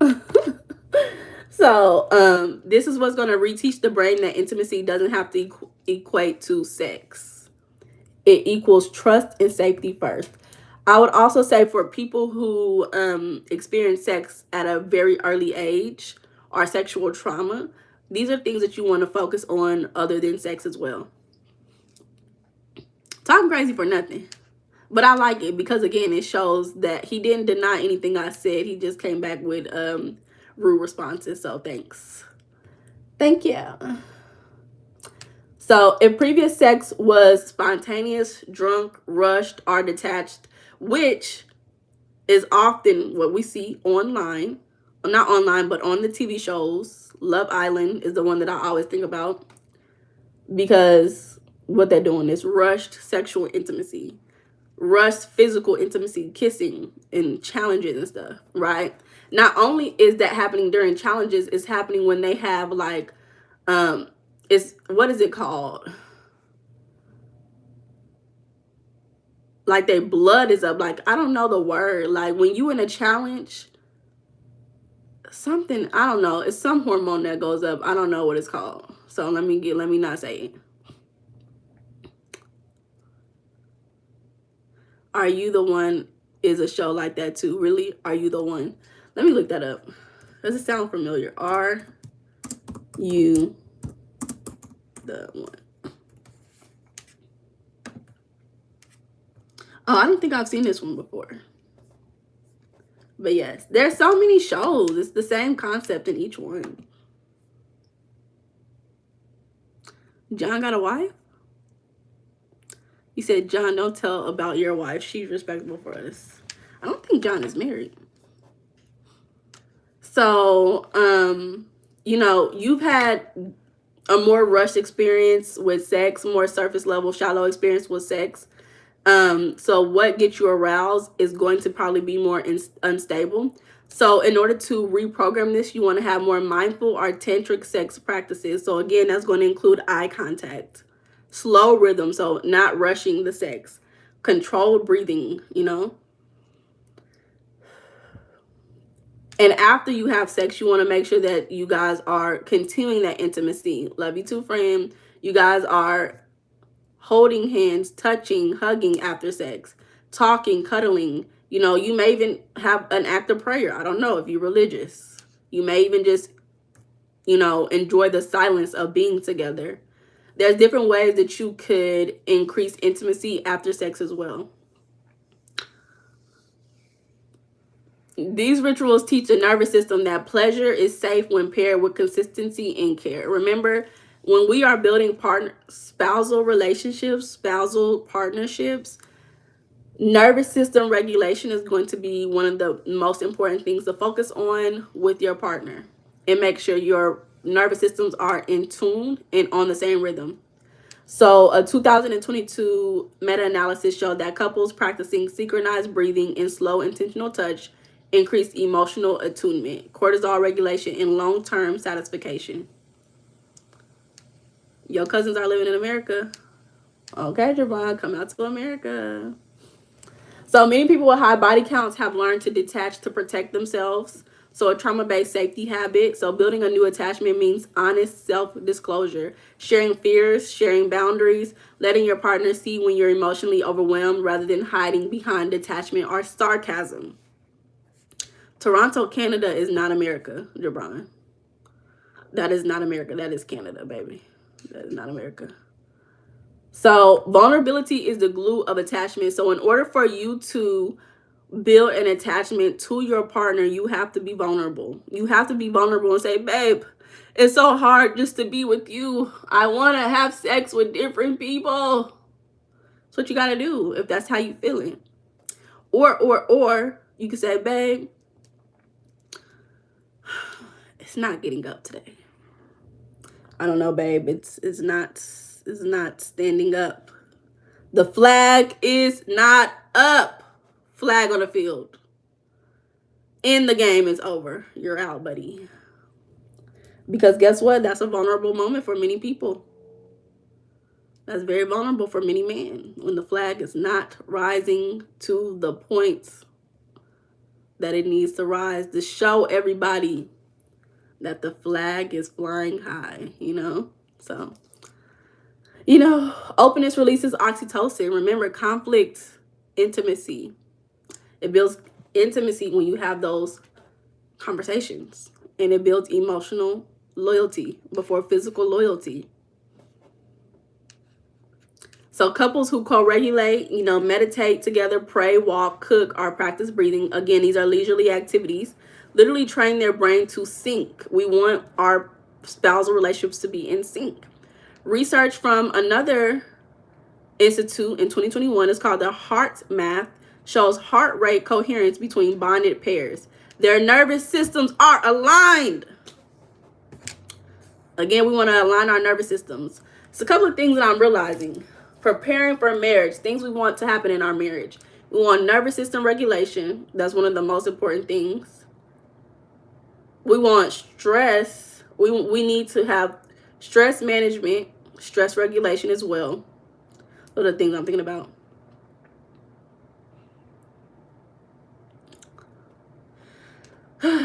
So the physical, okay, yeah. So again, forgiveness is important to reduce resentment. So spiritually, someone with many partners often carries guilt or residue, right? Because again, that's social comparison.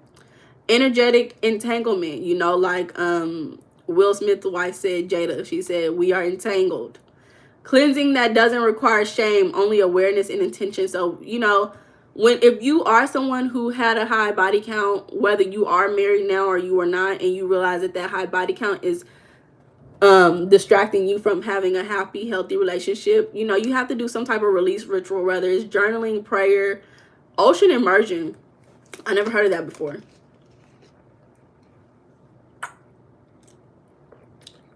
I know, Rodrigo. Ocean immersion is a release ritual. I need to figure that out. So I've never heard of this before. Fasting or energy clearing. So like Reiki and stuff like that could support you. Forgiveness practices for self and past partners. So that symbolically resets the cellular memory of intimacy. And then practice consistency in love. So attachment deepens through repetition. The same person, same tone, and same gestures. A secure partner isn't built in a moment. It's built through showing up daily in calm ways. When your body learns, I am safe here, I can be fully seen and still loved, it rewires attachment from fast and anxious to steady and fulfilled. I need to take a break. I need to take a breath. My voice is starting to go out. My woman needs to be goopy around me. A little of my sarcasm is insane because I don't like arguing. I believe we should be able, as adults, to talk it over. Yeah. But remember, Andrew, sarcasm could be an avoidance behavior, so be careful with the sarcasm. First, what you got to do first is you got to say it straight. Then say the sarcasm. Say, you big, built, big back love of my life.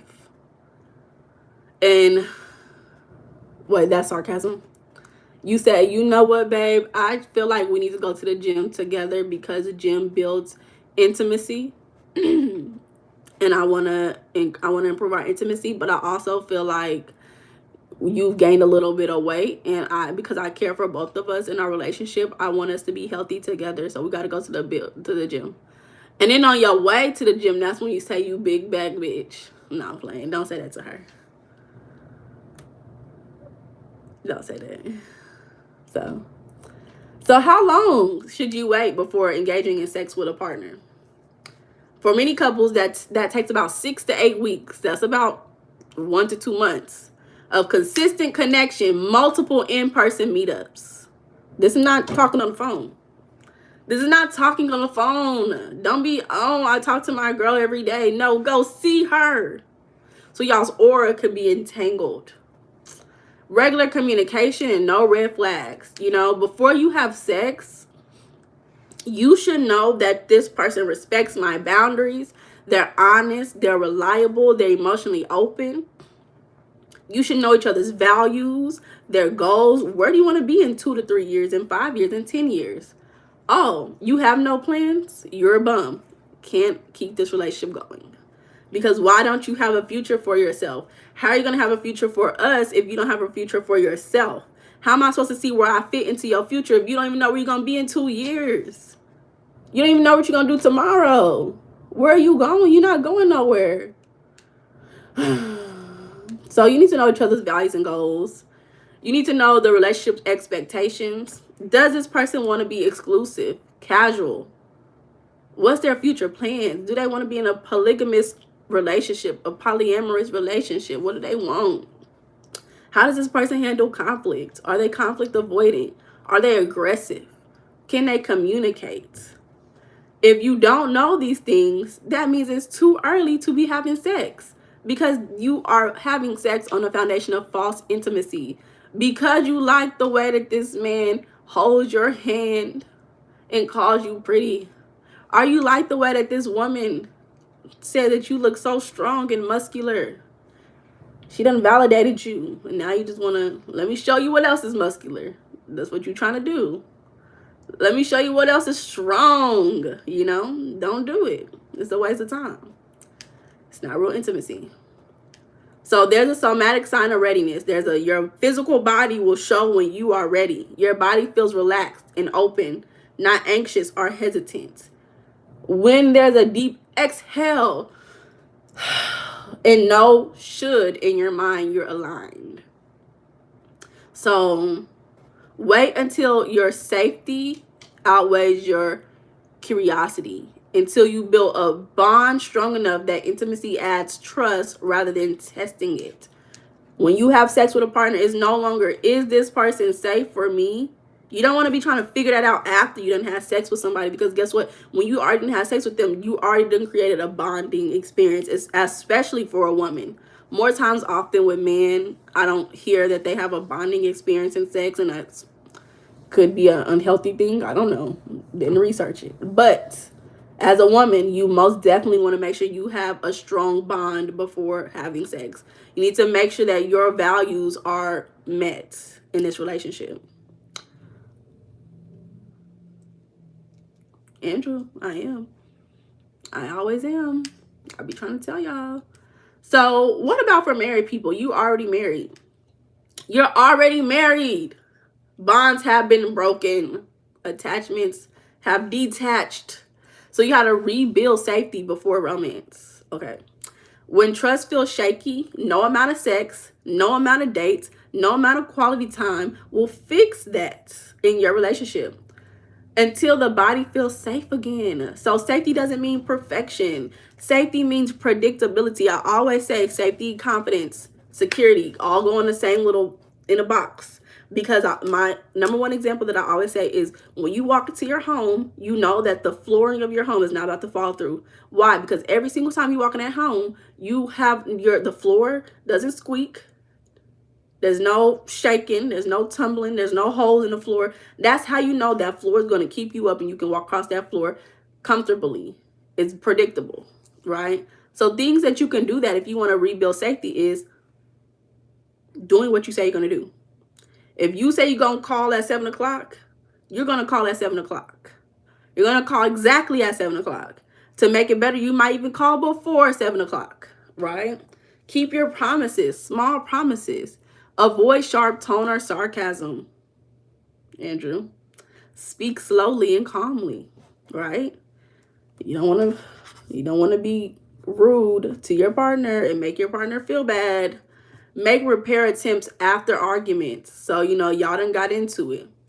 Remember, conflict intimacy will build y'all's relationship up. If you can get over conflict. And remember, one of the most important things is how long does it take for you and your partner to overcome conflicts? Does it take you a week for you to get back to where you guys once were? Does it take you a day? Does it take you an hour? There's going to be more important things to focus on. So make sure you repair these attempts after argument, because that's what's going to keep that security. So a study done found that couples who respond to repair attempts, small efforts to reconnect after conflict, have an 86% higher chance of long-term stability. So, you can have one partner who tries to repair and the other person who's avoidant. You want to make sure that you know what's going on and that you guys create a safe environment for repair to happen in these relationships. So create consistent emotional check-ins. So, take time with no phones, no multitasking, where you guys can just look at each other and communicate what's going on with each other during the day. And that's going to synchronize emotional rhythms. It's resetting the nervous system. We love getting our nervous systems aligned in our relationships. Another one showed couples practicing intentional check-ins had increased oxytocin and heart rate coherence, which predicts attachment security. Okay, there's so many. Where are we at? Rebuild physical connection gently. Hold hands, hugging. Sleeping with light physical touch, like feet touching. Oh, we love a little feet touching. So a study in 2009 found that affectionate touch, not just sex, correlates more strongly with long-term marital satisfaction than frequency of intercourse. Remember, it's not about how often you do it. I am a speech language pathologist assistant. I am currently getting my master's degree in speech language pathology.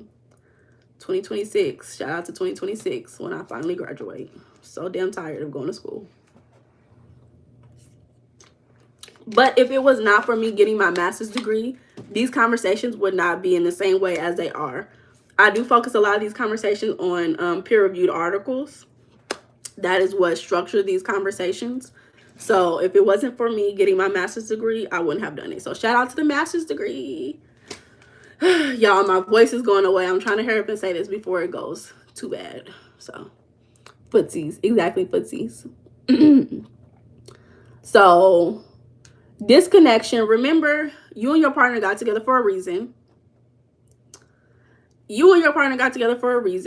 So disconnection often means that the couple's shared vision has faded, right? There was an idea that you guys had together. Remember, envisioning your life, creating lifetime goals is a part of your leisurely activities. What was uncalled for? What's going on? I know. Oh, you said, okay. You're hilarious. Rico, please. Thank you. I appreciate it. So, you want to make sure that you guys go back to the board. Where are we going? What are we doing for ourselves? If your marriage was once about raising kids, now it might shift to creativity. It may shift to travel, mentoring, or spiritual development. Shared purpose reignites team identity. We are always focused on who are we at a certain moment. Our identity shifts throughout our lifetime, so we have to be prepared to go back to the drawing board and say, what are we doing now? What are we doing now? So research from University of Rochester in 2021 showed that couples who co-set long-term goals reported 30% greater marital satisfaction than those who only focus on daily problem solving. So we got to get a vision for our relationship. What is this going to look like when we're 80 years old? Create the vision before life creates it for you. Because the fun fact about life, y'all, is that we always have a vision that we're following. Oftentimes, our vision is those intuitive guidances that keeps us aligned to where we're going. So either you're going to create the vision for yourself, someone's going to create it for you. If you look into my favorite book, You Are Programmed. This is my favorite book. Buy it in the description below if you have not gotten it already. If you look on, what page is this? Where are we at? Page 9. If you look on page 9 in the clarity section, you see that a lot of people's problem is that they don't have a goal at all. Not having goals leaves individuals feeling depressed, aimless, and without a purpose. It also leaves other people in corporations to create a purpose for you. So either you're going to create your goal or someone else will make you help them figure out their goals. So that's another reason why social comparison can be so tricky, and why when you have this mass media dictating what life is supposed to be like, if you don't have an idea for your marriage, social media will take you and your partner out the game, because now y'all are following social media's ideas, So practice co-regulation, breathing together, eye gazing, walking together, because it's going to reduce stress. Practice creating your own narrative, having your own long-term goals in your relationship. And be okay with not being the same person you were when you first got married. Actually, make it known that in 20 years, we're going to be completely different people. But we're going to be able to figure out what our goals are going to be. The same way that companies last is the same way you want your partnership to last. The same way you have to figure out what are we going to invest in emotionally, physically, financially as a partnership to get to where we want to be. So, narrative therapy research by White and Epstein in 2020 shows couples who reframe their story experiences reduce resentment and renewed emotional engagement. Oh, we did not want to have children, but now we had a baby. How are we going to reframe our life without having to break up everything we built for ourselves? Tough experience. So if you both lost a sense of divine or sacred purpose, reintroduce it through small rituals, morning prayer, leisurely activities. Remember, leisurely activities are important. Attending spiritual services together, if that's what you guys like to do. Being grateful, expressing gratitude together, daily gratitude, prayer, and meditation. It's reported with spiritual intimate couples, people who pray or meditate together, reported higher forgiveness and relational resilience after conflicts. Start the praying. and have fun. Play keeps the couple's brain in curiosity mode instead of defense mode. You can rebuild attachment in you can't rebuild attachment in constant seriousness. So relearn play. Cook something new, dance, take a mini road trip, flirt. Play is how the body remembers safety, joy, and spontaneity. Y'all. So that's what I have, all of the information that I have. Make sure you guys go to therapy if you have the burden addiction, because that will seriously disrupt sexual satisfaction. Yeah, start focusing on your own vision for sexual relationships. Getting older and lower drive naturally changes things. Exactly. Why is it detrimental in relationships for one person to love the other too much? That ultimately it will push the other person away. I don't know, maybe because they're not autonomous and they need validation from the other person, maybe. Life don't wait on anybody. Yeah.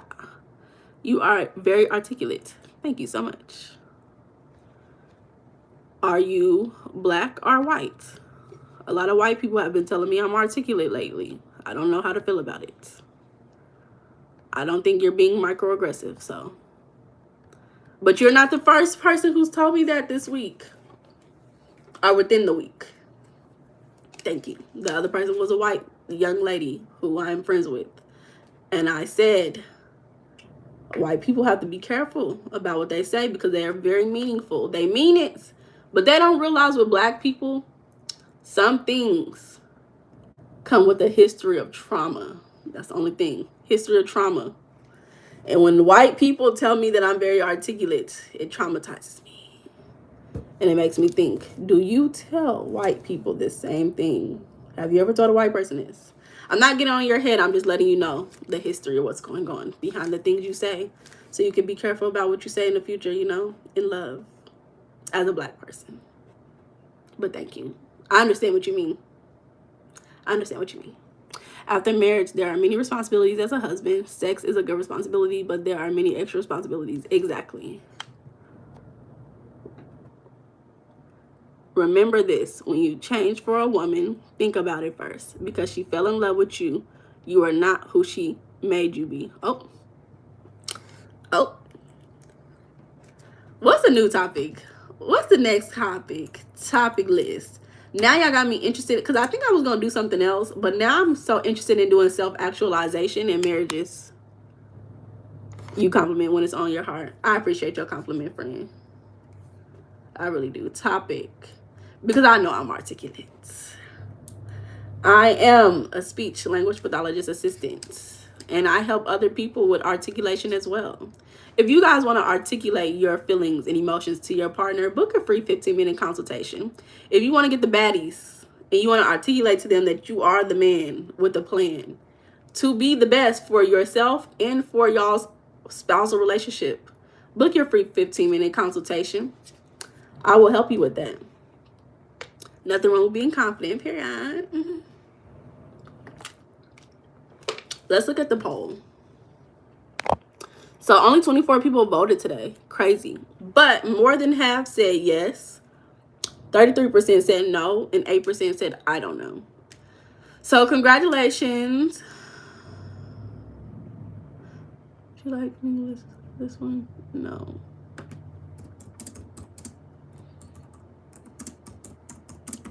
Sorry, y'all. So praying for the 8% that don't know. Maybe those were women who don't know the answer to that. Hopefully those were not men who said they don't know what they could do for themselves. But yes, I'm glad that more than half thinks that it's yes, because that shows that marriage is possible.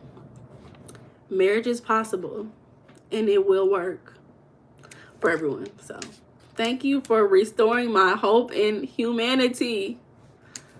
I'm so happy. Anywho, y'all got any plans for Sunday? Is it Keeper? Keeper said watching is considered adultery, y'all. Y'all better not be doing it.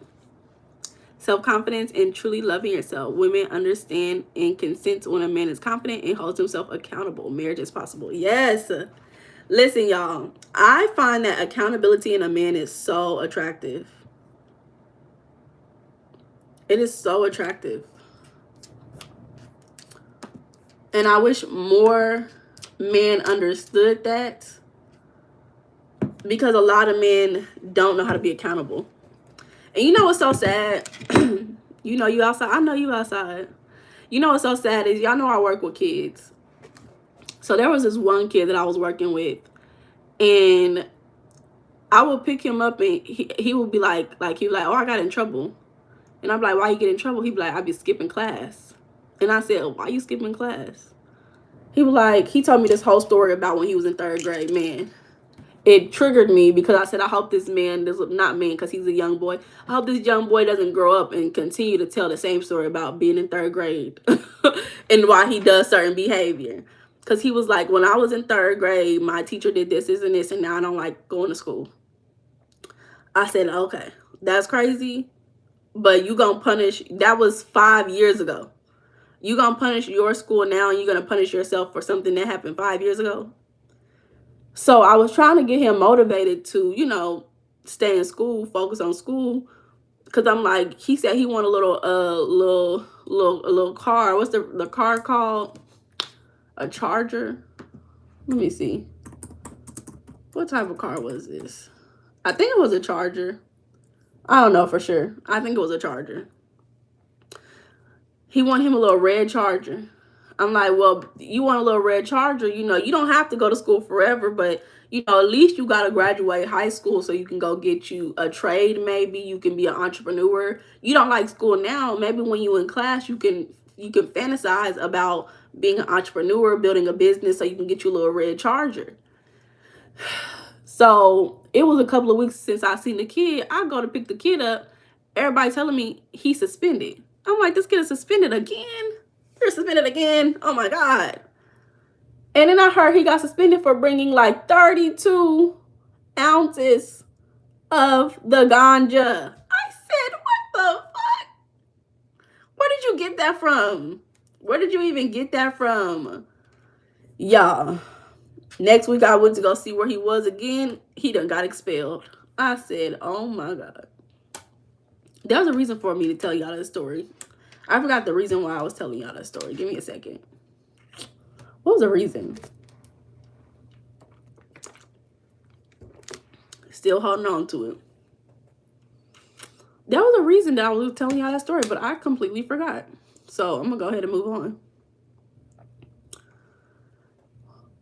Just, I guess the reason will be, don't get stuck on old experiences.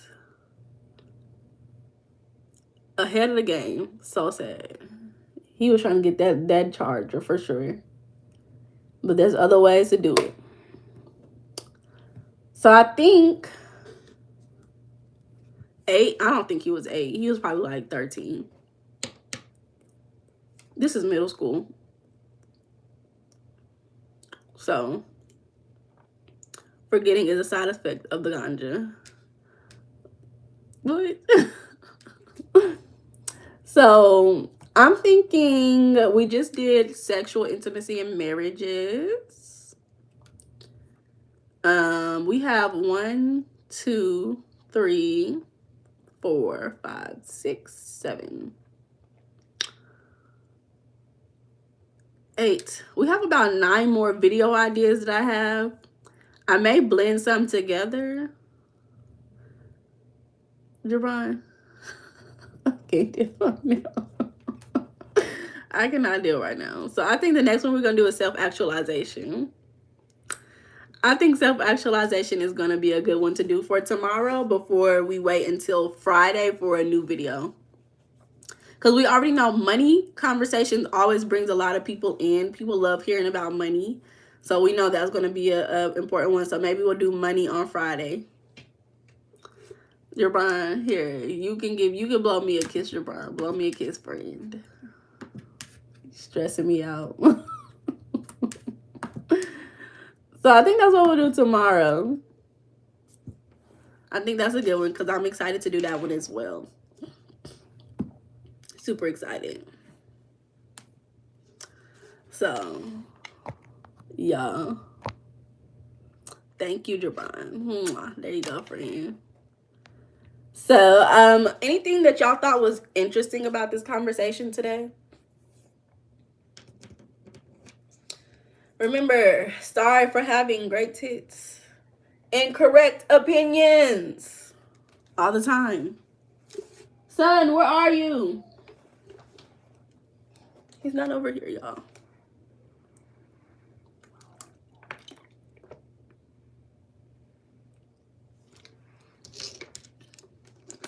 You're so welcome, Jabron.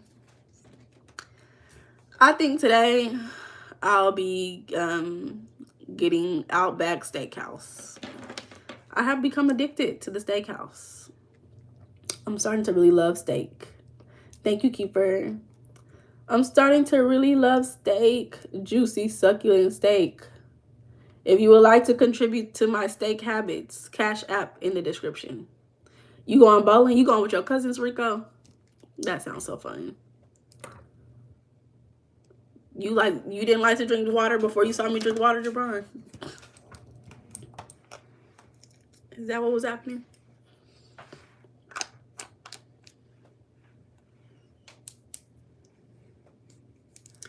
Yeah, I gotta go pick up my groceries in a little bit too. So I gotta go get my car washed. On Sundays, I wash my car. I pick my groceries up. I get my meal ready for Monday, like my lunch. How the heck you know so much about the meal and what we have to do in a relationship? Honestly, respectfully speaking, man, it's astounding that you can. I do my research. I'm not a male expert whatsoever. The thing about it is that my audience is made up of predominantly men. So when I do my research, I try to focus it on the male population. Wash your car during a live stream. I go through a car wash, baby. It's a car wash. All you gotta do is put your car in neutral. And then I sit back and my car goes to the car wash. I don't wash the car myself. But yeah, Andrew, I don't know anything about the male population. I just know what I research. And then the men on here, I allow them to verify if it's true or not. Because y'all know more than what I would know.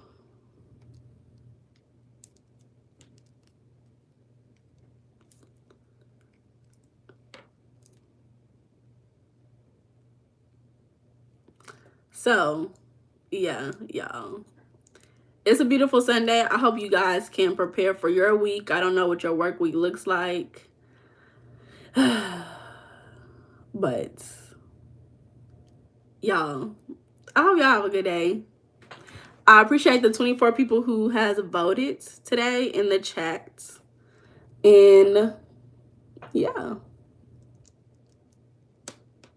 I'll see y'all later. We've been on here for a long time. And thank God the live did not cut off in the middle of it. So come back tomorrow evening around 6 p.m. Central Time. 6 p.m. Central Time or 6:30 p.m. Central Time. And we will continue our conversation manifesting healthy marriages and connections. Okay? Bye, y'all. I love you guys. I appreciate you guys. Hold it down. PP. What she say? PP? PPP? What you say? POP. That's what you said. POP. Until next time, y'all. Y'all have a wonderful day. Bye-bye. Bye-bye, y'all.